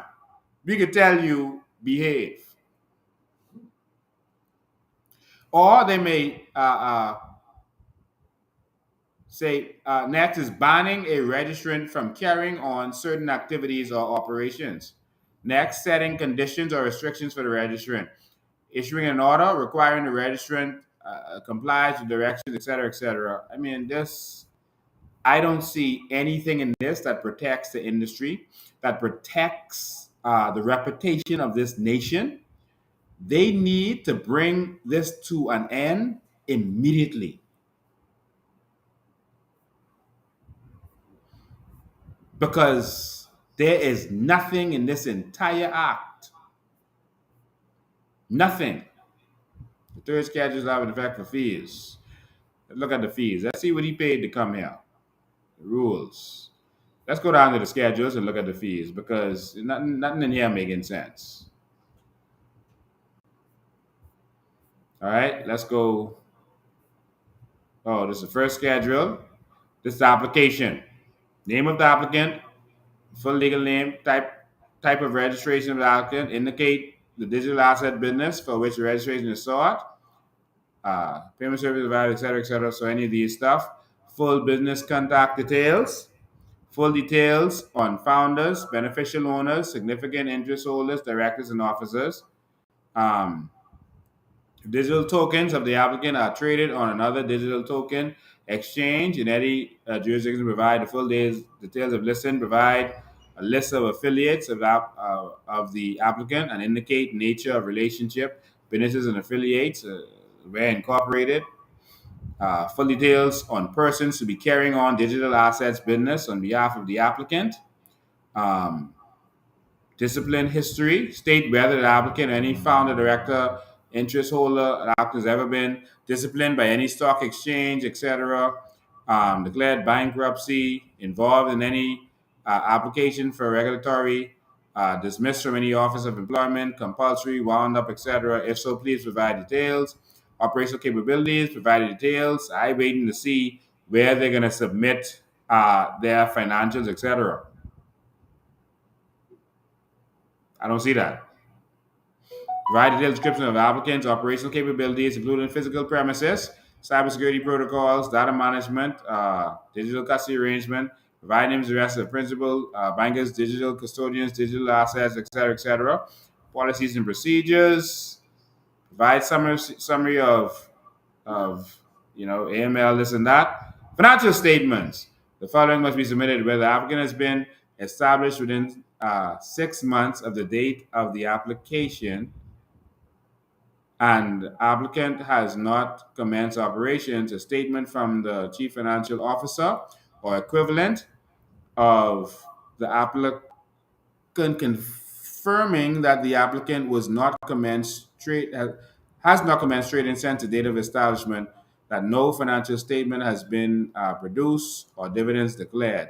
Statement of financial position of the applicant from the establishment of application to the current date and no more than 3-year financial projections.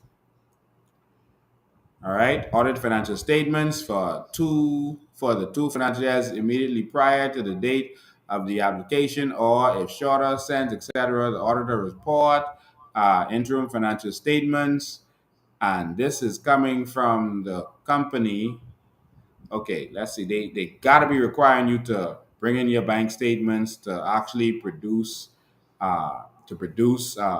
whatever your assets are, etc. If the applicant has any significant interest in holders that are companies, the applicant must also submit for each such security holder audit financial statements, etc., audit report, company, the most recent interim financial statements, etc. Um, Other regulatory approvals. If the applicant is registered, licensed, authorized, etc. in the Bahamas, business plan, you got to produce a business plan. Contact person, that's Sam. Date of application, certification of signature, um, warning, intentional misstatement or failure to disclose, etc. Required attachments. All right. Let's keep going. Let's keep going. Copies of required financial statements. Uh, Proper insurance. You gotta have insurance. Lord. And an organizational chart. Evidence of applicant's good standing. A certified copy of the applicant's memorandum and articles. Evidence of the applicant's complete form. Jesus. Form 2. Personal questionnaire for director, etc. All right. Listen. This is the groundbreaking. Listen. Let me tell you something. When I was applying to IRCA to get a TV license, I had to go through more than this. I had to go through more than this. This this is the groundbreaking law that they're saying protects us.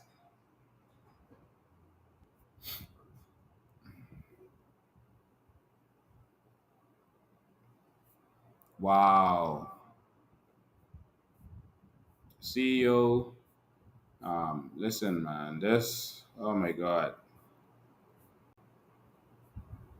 I think they better shut this down. I think they better shut all those registers down until we have an act that makes sense. I'm scrolling through the whole thing so y'all can see it. I don't want to skip over nothing.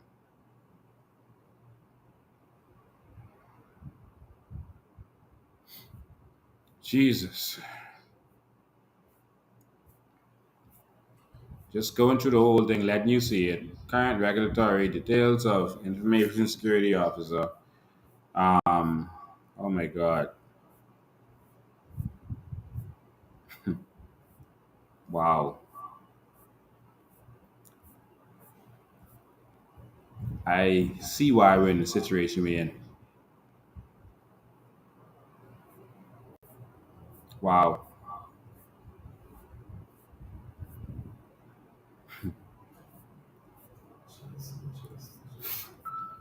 I am not impressed at all.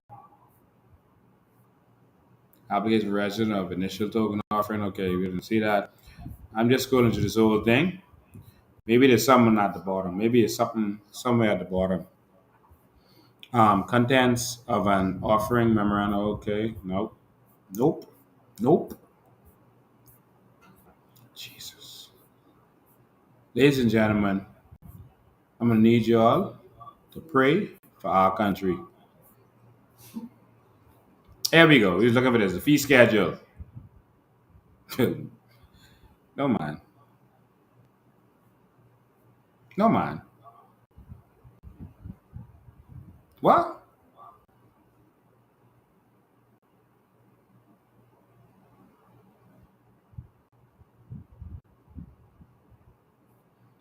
Listen, man. There's multi-million, billion-dollar companies.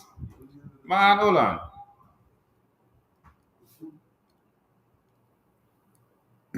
Sam only had to pay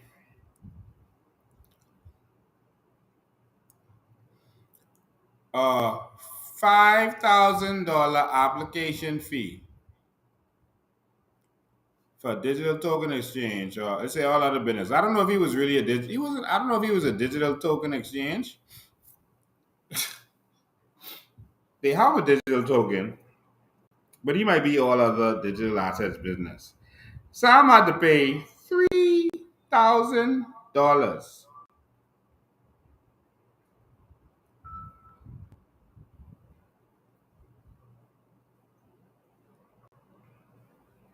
Unless he was a digital token exchange, then it would be $5,000.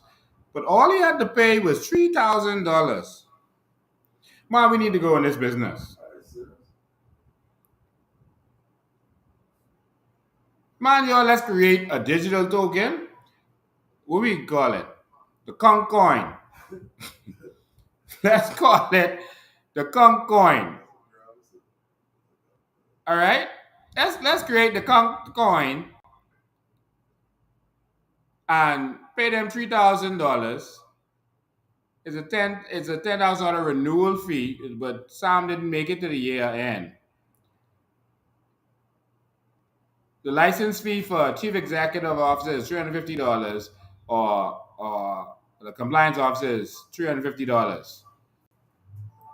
Filing fees for persons registered under Part 2 initial token offering. So we ain't no initial token offering. Administrative fees, appointment or change of directors. All this is nothing. All right. Placement certificates, name change, extension of interim statements. Name change is $300. I want y'all to see this. They come with billions of dollars. Man, that's the end of the document. I don't know. I feel I'm looking for more. I'm looking for more. So Sam had to pay either $5,000 or $3,000, and he get to operate a multi-billion-dollar business. And every year, after making billions of dollars, all he had to pay was $10,000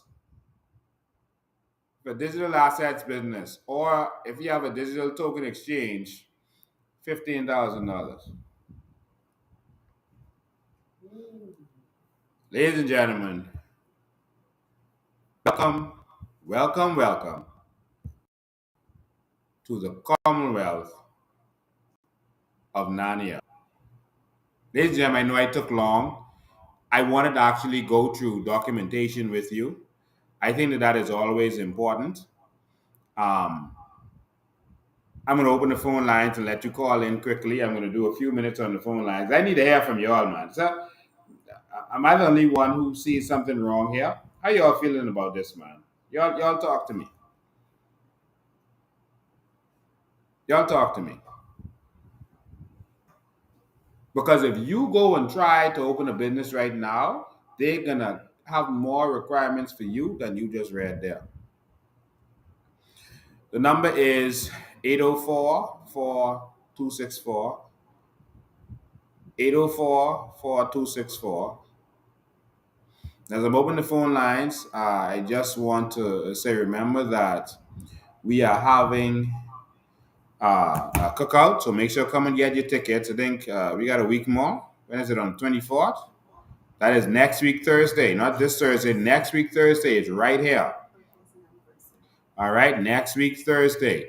And while we're waiting for you to call in, I want to say a special anniversary to Mr. Penniman's. That's them right there. Oh, she look like she in love. You see how she just holding on them and her eyes closed, y'all. She taking that picture with her eyes closed. That's love right there. Also, we didn't go live that week, and I want to say a special happy anniversary to the Griffiths. All right, the Griffiths. Yeah, we skipped the live that week, but they also had a special anniversary on the 11th when all this was going down. It was going down on their birthday. And also a special happy birthday to Miss Tanya Ferguson Strawn. Happy birthday to you. That's our girl down there in Grand Bahama. Just wants you to know that we love you, that we hope you enjoyed your day. We love you, and God bless. God bless. Someone says, excellent investigation and breakdown, Lincoln and team. All facts and evidence. Oh, we haven't even given you everything yet. It's so much. I don't even know where to start. There's so much more. You know, so much documents that we're going through and that we're investigating. You know, even down to the document between the Miami Stadium and them. Miami Stadium is no longer called the, what do you call it, the FTX Stadium. It's no longer called that. But FTX owes them $16.5 million. $16.5 million. I can't go through it. I'll just give you a little quick scan of the document. Okay, a little quick scan. Just get it up here. It's moving slow. Give me a call, 804-4264. How do you feel about all of this? Your government was taking all of your carbon credits and giving it to this company that was not properly regulated. Sorry, not properly checked. They obviously didn't check. They obviously didn't do their due diligence, because if they did, and you saw what Section 11 said, just whatever slip goes. No details. But this is the document. So we have everything. We've been doing a proper investigation, so there's more to come. Naming rights, an agreement. This Miami-Dade County, Florida, and West Realm Shires Services, Inc., doing business as FTX.US. And so this is the agreement between them. And based on this agreement, they are owed, and I can't go through this whole agreement because we're out of time. But based on this agreement, they owe the Miami Stadium $16.5 million. All right, so that's that agreement. Just wanted you to get a little quick thing there. All right, it actually shows the breakdown of how much they had to pay. They had to pay some big money. They were paying. I think they started with the first year. They paid the first year fee was $14 million. I pulled it down, but it's right here. For the first year, and then after that it's $5.5 million. That increases periodically for until year 19 to $8 million. All right, that's the agreement they had. But they're gonna have to pay a penalty because of the current situation. All right. So, all right, we've been going for almost 2 hours. I wonder if I have this. Been going for almost 2 hours. Oh, sorry, it's on Do Not Disturb. I'm sorry if you've been trying to call. Someone had the phone on Do Not Disturb. You can call in now. Okay, we see you were calling in. I'm sorry. All right, if you're calling, you can call back in. 804-4264. 804-4264 is the number. 804-4264. Ladies and gentlemen, I am extremely concerned that our government, in their slackness, compromise themselves, and they are now looking for a way to slither their way out. Our police are compromised. Everyone is compromised in this. The government is compromised.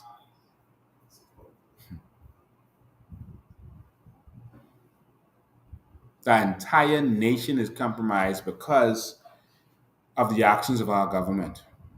If this were any civilized nation, they would have been asked to step down already.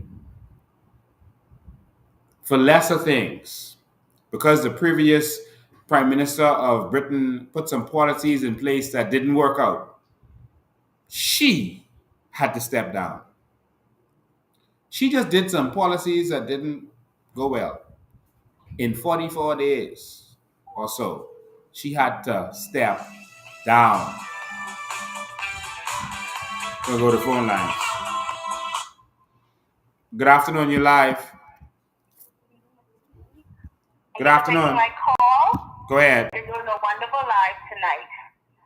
Thank you.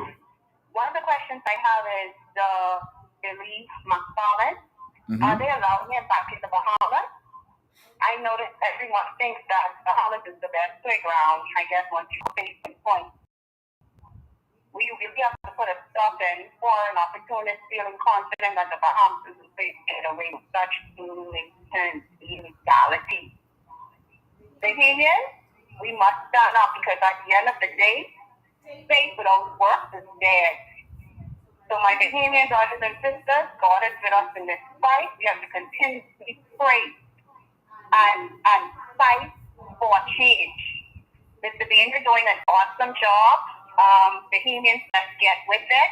Stand up, let's demand accountability, and let's put our country leaders in place. They are responsible for governing in the best interest of our country. Our children's future are in their hands. Are we okay with their future being in their hands? Okay, our leaders are governing our country like novices. Brave Davis was in the House of Assembly for almost 60 years. He should be well experienced, working on what is going on around the world and what is going on in our country. Everything they're doing is so premature and corrupt. And I am very, very disappointed with our Commissioner of Police. They should be wearing their suits with honor. There is no honor amongst them at all. They treat us like we are nobodies in our country. Nobodies. Fred Mitchell put out a voice note somewhat addressing the FTX situation. What type of address was that? Who was he addressing? It could not be Bahamian. That's how much disrespect they have towards us. And we're not going to tell us doubt. We are Bahamians in the Bahamas, and we deserve better. And I just want to say to my Bahamian brothers and sisters, our kings and queens, I am very proud of the information that you have been taking in. I am proud of the fact that you are now demanding accountability, that you are now demanding that our government be held responsible. You're speaking up and you're standing up. It might not be all of us, but at the end of the day, God only needs a few chosen. So I just want to say, continue doing the job you're doing, Mr. Bean, and thank you, Bahamas, for standing up. All right. Thank you for your call. We appreciate it. Strong and powerful words there. I was going to play the message from Fred Mitchell, but I really don't want to hear his voice right now, any of them. All he said is we need to get back to empowering our people. That's really all he had to say about that we need. When is the PLP going to get to the point where they're empowering our people? I can answer that for Fred. Never. That is never, ever going to happen. The PLP will never empower the Bahamian people. All right. So, ladies and gentlemen, I just want to touch on one thing before we go. All right. This was all over the papers today. Government travel budget goes up. 4.2 million spent on travel in July to September. I want to do some maths with y'all. I don't have a calculator in front of me, but I can do some maths with y'all. I like maths. $4.2 million in 3 months.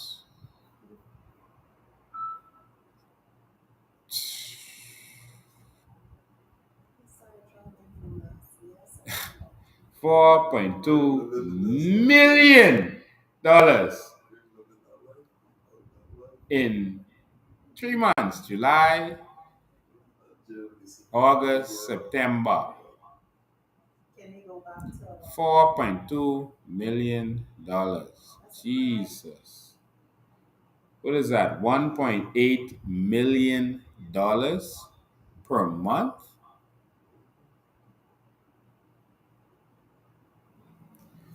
Jesus. Let me pull up the calculator so we can get this right.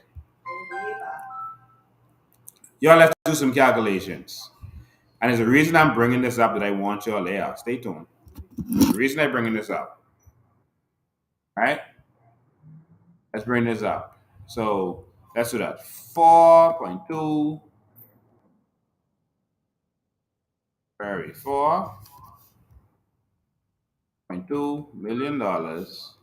And so that is divided by 3. Oh, sorry, it's $1.4 million per month. $1.4 million per month. All right. And if you times that by 12, that's 16.8 million. $16,800,000 for the year. So Brave and Clint them spending $1.8 million every month just traveling. Jesus. That's 16,800,000. That's not like over budget already. $800,000 for the year. Now this what y'all ain't doing. Times that by 5 years.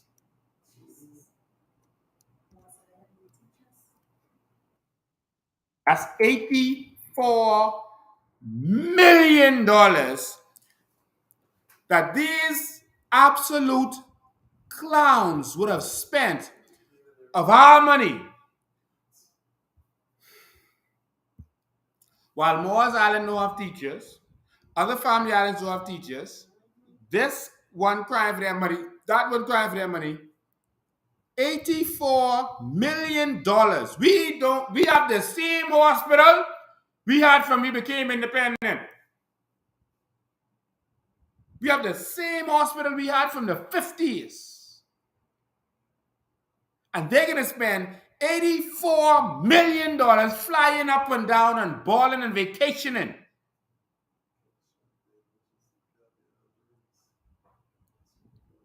$84 million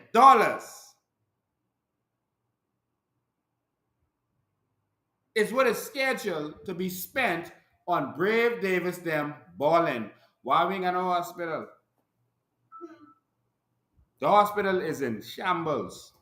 But look at this. Look at this. BBF, Bahamas Boxing Federation, looking to send 10-member team to boxing tournament. And the last-ditch effort to send a local boxing team to the Sugarbird Boxing World Boxing Council Tournament Series, the Boxing Federation is appealing for funds from corporate Bahamas or the general public to make the trip a reality. Jesus Christ. All they want to send is 10 people, 10 professional boxers. The Federation is looking to send 10-member team to the tournament in Kissimmee, Florida this weekend, the 3-day event. And they name some of the people who will go in, the heavyweights, the middleweights. They want to send 10 people to represent this country. 10 people who worked hard, trained, invested, who are going to share the Bahamas name in a good light. who are going to make us look good. These people got to go beg the general public. This the Commonwealth of Narnia. While they're giving away our billions of dollars to foreigners, all our natural resources, while they're giving away our carbon credits to a criminal.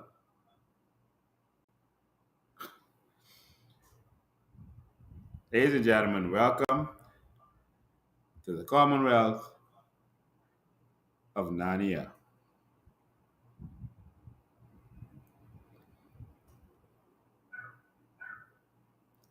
Do you know why this gentleman that you see sleeping in his beanbag came here and spent $74.2 million on properties?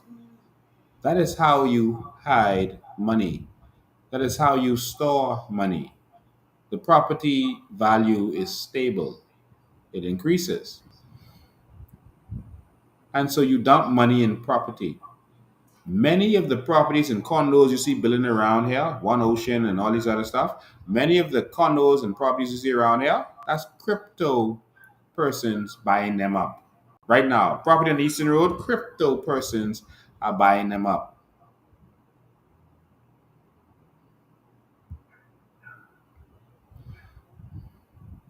We are being run by a criminal organization called the Progressive Liberal Party. Our police force is now, in my opinion, because they received gifts from this gentleman, they're compromised. And the only way that the police, I mean, they got bought out with tablets. Like, what do our police do with tablets? What do they need tablets for? The audience in there said to give it to their children. Mm. And again, the police force has not arrested and not questioned the gentleman. I showed you the laws. There's more. Going live again on Sunday. Ladies and gentlemen, we need change in this country. We need a new Bahamas. We need to leave that old Bahamas alone. These fellas are just corrupt. They are corrupt.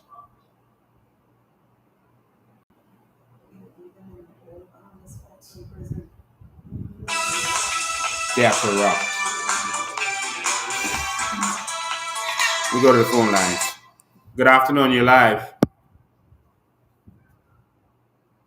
Good afternoon. Good afternoon, you're live. Hi. Yes, go ahead. Don't listen to your device, just listen to me on the phone. That's me. Good Yeah, night. go ahead. Listen to the phone. Don't listen to whatever you're listening to. Yes, good night. How you doing? I'm good.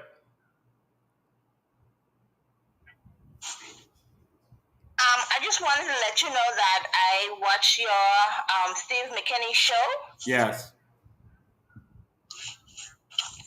and I wanted to let you know that I heard your Steve McKinney show, and I was wondering Just listen to the phone. Don't listen wherever you're watching this on. Don't listen to that. There's a delay. So you can turn it down and just listen to the phone, okay? Okay, hold on. Just listen to the phone. I just wanted to let you know that the act.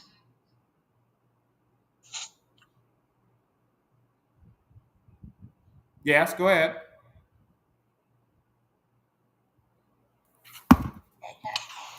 Yeah, just talk. I can hear you. The act that the Carbon Credit Act. How can we go about getting that act repealed? Repealed. Right now, the only way to get the act repealed is to remove both the PLP and FNM from governance in this country. Now, we can hit the streets and beg them to do what's right, but if these fellas hard as sell out on stealing our carbon credits, which their law shows that is what Brave Davis wants to do, then us going and protesting, they're going to ignore us, and they're going to continue doing what they're doing. We have to make plans to remove this government. We have to get active and get organized to get rid of them. That is the only way. And get a government in there that's going to fight for the Bahamian people and that loves the Bahamian people. That's the only way right now. We tabled a bill to protect our borders, an immigration bill, to protect our borders, to protect our people, our sovereignty. We gave it to all the members of parliament. We gave it to the opposition and to the government. The opposition has done nothing with it because they were a part of the same immigration problem before this government. Now this government here, they're continuing it. They want the immigration problem. There's billions of dollars being made from it, and so there's nothing they're gonna do. And if Bahamians don't see what's really going on right now, all is lost. All right. Thank you for your call. Okay. All right. Thank you. There's gonna have to be a call to action. Bahamians are going to get serious. We are fully compromised. We're acting like a banana republic. So much more to talk about. We're going to talk about all this other stuff on Sunday. Wish I could cover everything today. But there is no groundbreaking act. The act is garbage. There is nothing to protect us. When Sam came, the only thing he had to do was say, all right, this is my financial reports. But if he's fudging the books, who's doing the check and balance? Obviously, this fiasco showed that we are not ready, and we need to shut the door.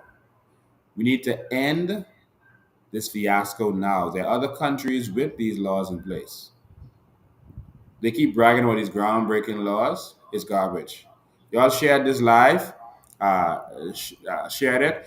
I'll take a couple of minutes. I'll take questions from online because I know you were posting some stuff there, but I didn't get to see it. Someone says millions traveling and we got no airports. I mean, that's crazy. You're going to spend $84 million, but you're looking for a buyer to build the airport in Freeport.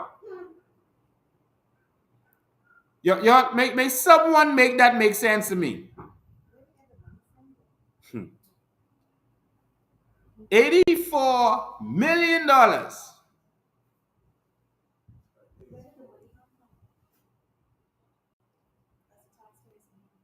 Someone asked me where the money come from. That's your VAT money. That's your customs money.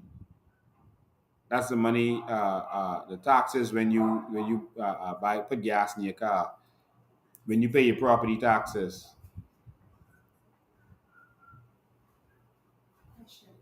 Go ahead. So Miss Lovely Reckley down in Abaco did a live today. Mm-hmm. On her live, she spoke about the hospital, the clinic, Mm-hmm. and the roads. Now, Go ahead. Abaco contributed so much to the Bahamas in terms of revenue. We want to know, why is Abaco being treated the way that they are treating it? Abaco is surrounded by keys that are inhabited. Abaco has so many people, but yet they don't even have an operational clinic with medication.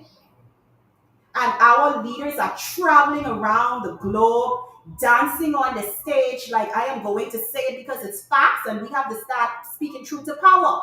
Dancing on the stage, entertaining the world like little monkeys. When our people are suffering. I can understand, Lincoln, if they actually put in the work to vacation. I can understand if when they travel, they come back and actually give a detailed report. But our people are suffering on the family islands. Moores Island is lacking teachers. But yet they always judge the Bahamians for being lazy and a de-averaged nation. But the nation is being led by by the average leaders. And Bahamians, we should not be accepting this mediocre leadership. Wow. Enough is enough. Wow. We get biggity with each other, but we need to get biggity with our leaders. Bahamians are not lazy. Bahamians are hard workers. Of course, there are lazy people from every nation and every country. They say, Haitians come to do jobs. Bahamians don't want to do. There's no job that I see Haitians doing that Bahamians don't want to do. Bahamians want to work construction, but they are being overrun. Bahamians are maids. There's been maids. The Bahamians are maids in the hotel right now. They are cleaning the toilets for the tourists right now. There's no job that anyone wants to do that Bahamians don't want to do. They say the Bahamians don't want cut grass. Bahamians are on the highway every day. You see them. They are cutting grass and raking it up and cleaning it every day. That's Bahamians out there. What you mean Bahamians don't want to do certain jobs? They are doing it. Bahamians want to eat. But y'all are making billions, giving these people fake permits, fake visas, and everything else, letting them come in our country and take over. And then you'll make the excuse that Bahamians don't want to do certain jobs. That's a lie from the pits of hell. Bahamians are doing lawn care, and in fact, that is reserved for Bahamians. And every time you drive on the highway or drive inside a certain road, you see the Bahamians right there working in the hot sun. What you mean Bahamians don't want to do it? They doing it. All right? I've had enough. Ladies and gentlemen, don't forget to send your stars. Thank you so much for the stars you've been sending. I can't see if we had any. Okay, we had some stars tonight. See Rudy Battle, thank you for your stars. I see Charlotte Green sent some stars. I can't see who else sent it. I see who else sent it. But thank you everyone who sent stars tonight. We appreciate you. We love you. We appreciate it. You can still send stars after the live is finished. Please support the movement. We're having more and more people watching this on YouTube. Thank you so much. In fact, last time we broke a record on YouTube. YouTube overtook all of our Facebook viewers combined. And so YouTube literally had at one time, I think it was like 6.8 or 8.6 thousand people was on there at one time, while Facebook had hundreds on there at one time. So YouTube was our last live. YouTube was exploding, and so a lot of people are on YouTube again right now. But thank you for what you're doing. They are suppressing us on Facebook, and they are blocking certain things because they don't want the truth to get out. But ladies and gentlemen, keep doing what you're doing. Keep spreading the message. You have to get this out there. Thank you all so much for tuning in as always. We're going to go live again on Sunday. Again, come and get your tickets. They're going to be here every day from 11 to 5. Come to the head office and get your tickets. You got to support the movement. Again, by next week, we're going to be officially launching some sanctuaries for single mothers, because a lot of people have told us that a lot of single mothers are sleeping in their cars in this country. It's an epidemic. There are a lot of homeless people in this country. Women sleeping in their cars with their children. And so we had a few pledges from our last live of people saying that they want to assist. Someone said they'll buy some microwaves. Someone said, I think they're going to buy a couple more appliances. If you have access to sofas, ductless air conditions, whatever you can do to support, please, funds, money. Just get in contact with myself at 803-5995 or our chairman at 577-4158. And please help out. This is an effort that we're going to do. We're going to do into the future, and we're going to keep doing this. We're going to help as many as we can. We're going to try to get a situation where we could house at least 30 persons in 2 different locations. We're not about politics. We're about the Bahamian people. So the little that we have, we're going to do what we can with it. All right. So we want to thank all of you for your support. We need your help. So there's some people in some serious situations. There's some children literally having to sleep outdoors, terrified. There's some mothers sleeping outdoors with their children right now. Right now. This is serious. One woman came to me recently and there was nothing I could do. She's sleeping in an abandoned house with her children. And we're speedily trying to get the shelter open so that we can help those persons. We're going to provide them a meal a day. Um, this country is suffering, man. While these people literally partying, while and there's people who are proud to see them saying, "Oh, look at them dancing. That is so nice." They dancing while people suffering in this country, man. People in the hospital sitting down. I mean, out there in the rain.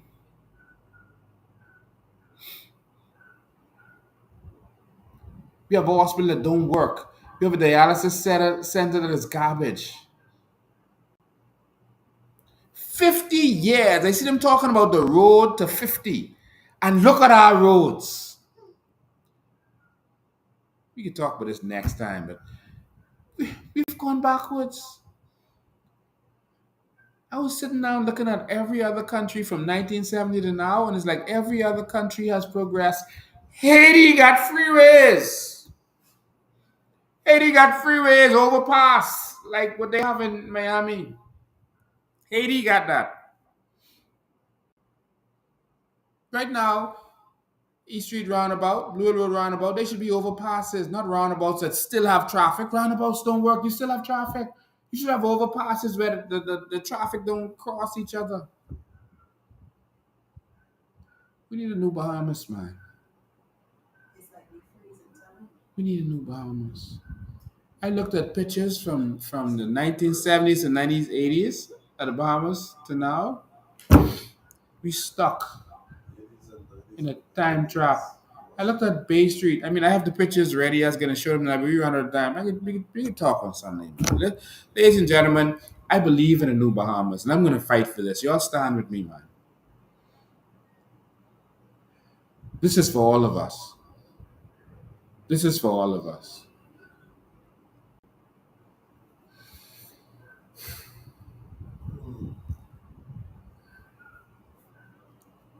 My heart aches for this country.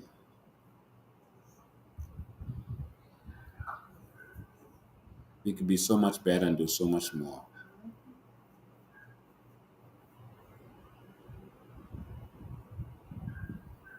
Ladies and gentlemen, see you Sunday at 5 o'clock. I don't know how you did this in 50 years. You look at history. Who does this? Show me anybody else that has done this in 50 years. I'm waiting. Show them to me. This wasn't done by money. Money doesn't produce visions. Visions produce money. You've had leadership over here that were visionaries, great visionaries, and their vision was more about the people than the money, because you can't accomplish this in 50 years without loving your people first, because the people are the ones that's benefiting from this. Look at your health care. Look at your road system. Look at your highway system. Look at your airports. Who does this in 50 years? But who benefits? You're going to care about those people. It's something to be learned about what's been done over here that could be duplicated in the world, because there's people with this much money. You just don't have people with this much love for their people.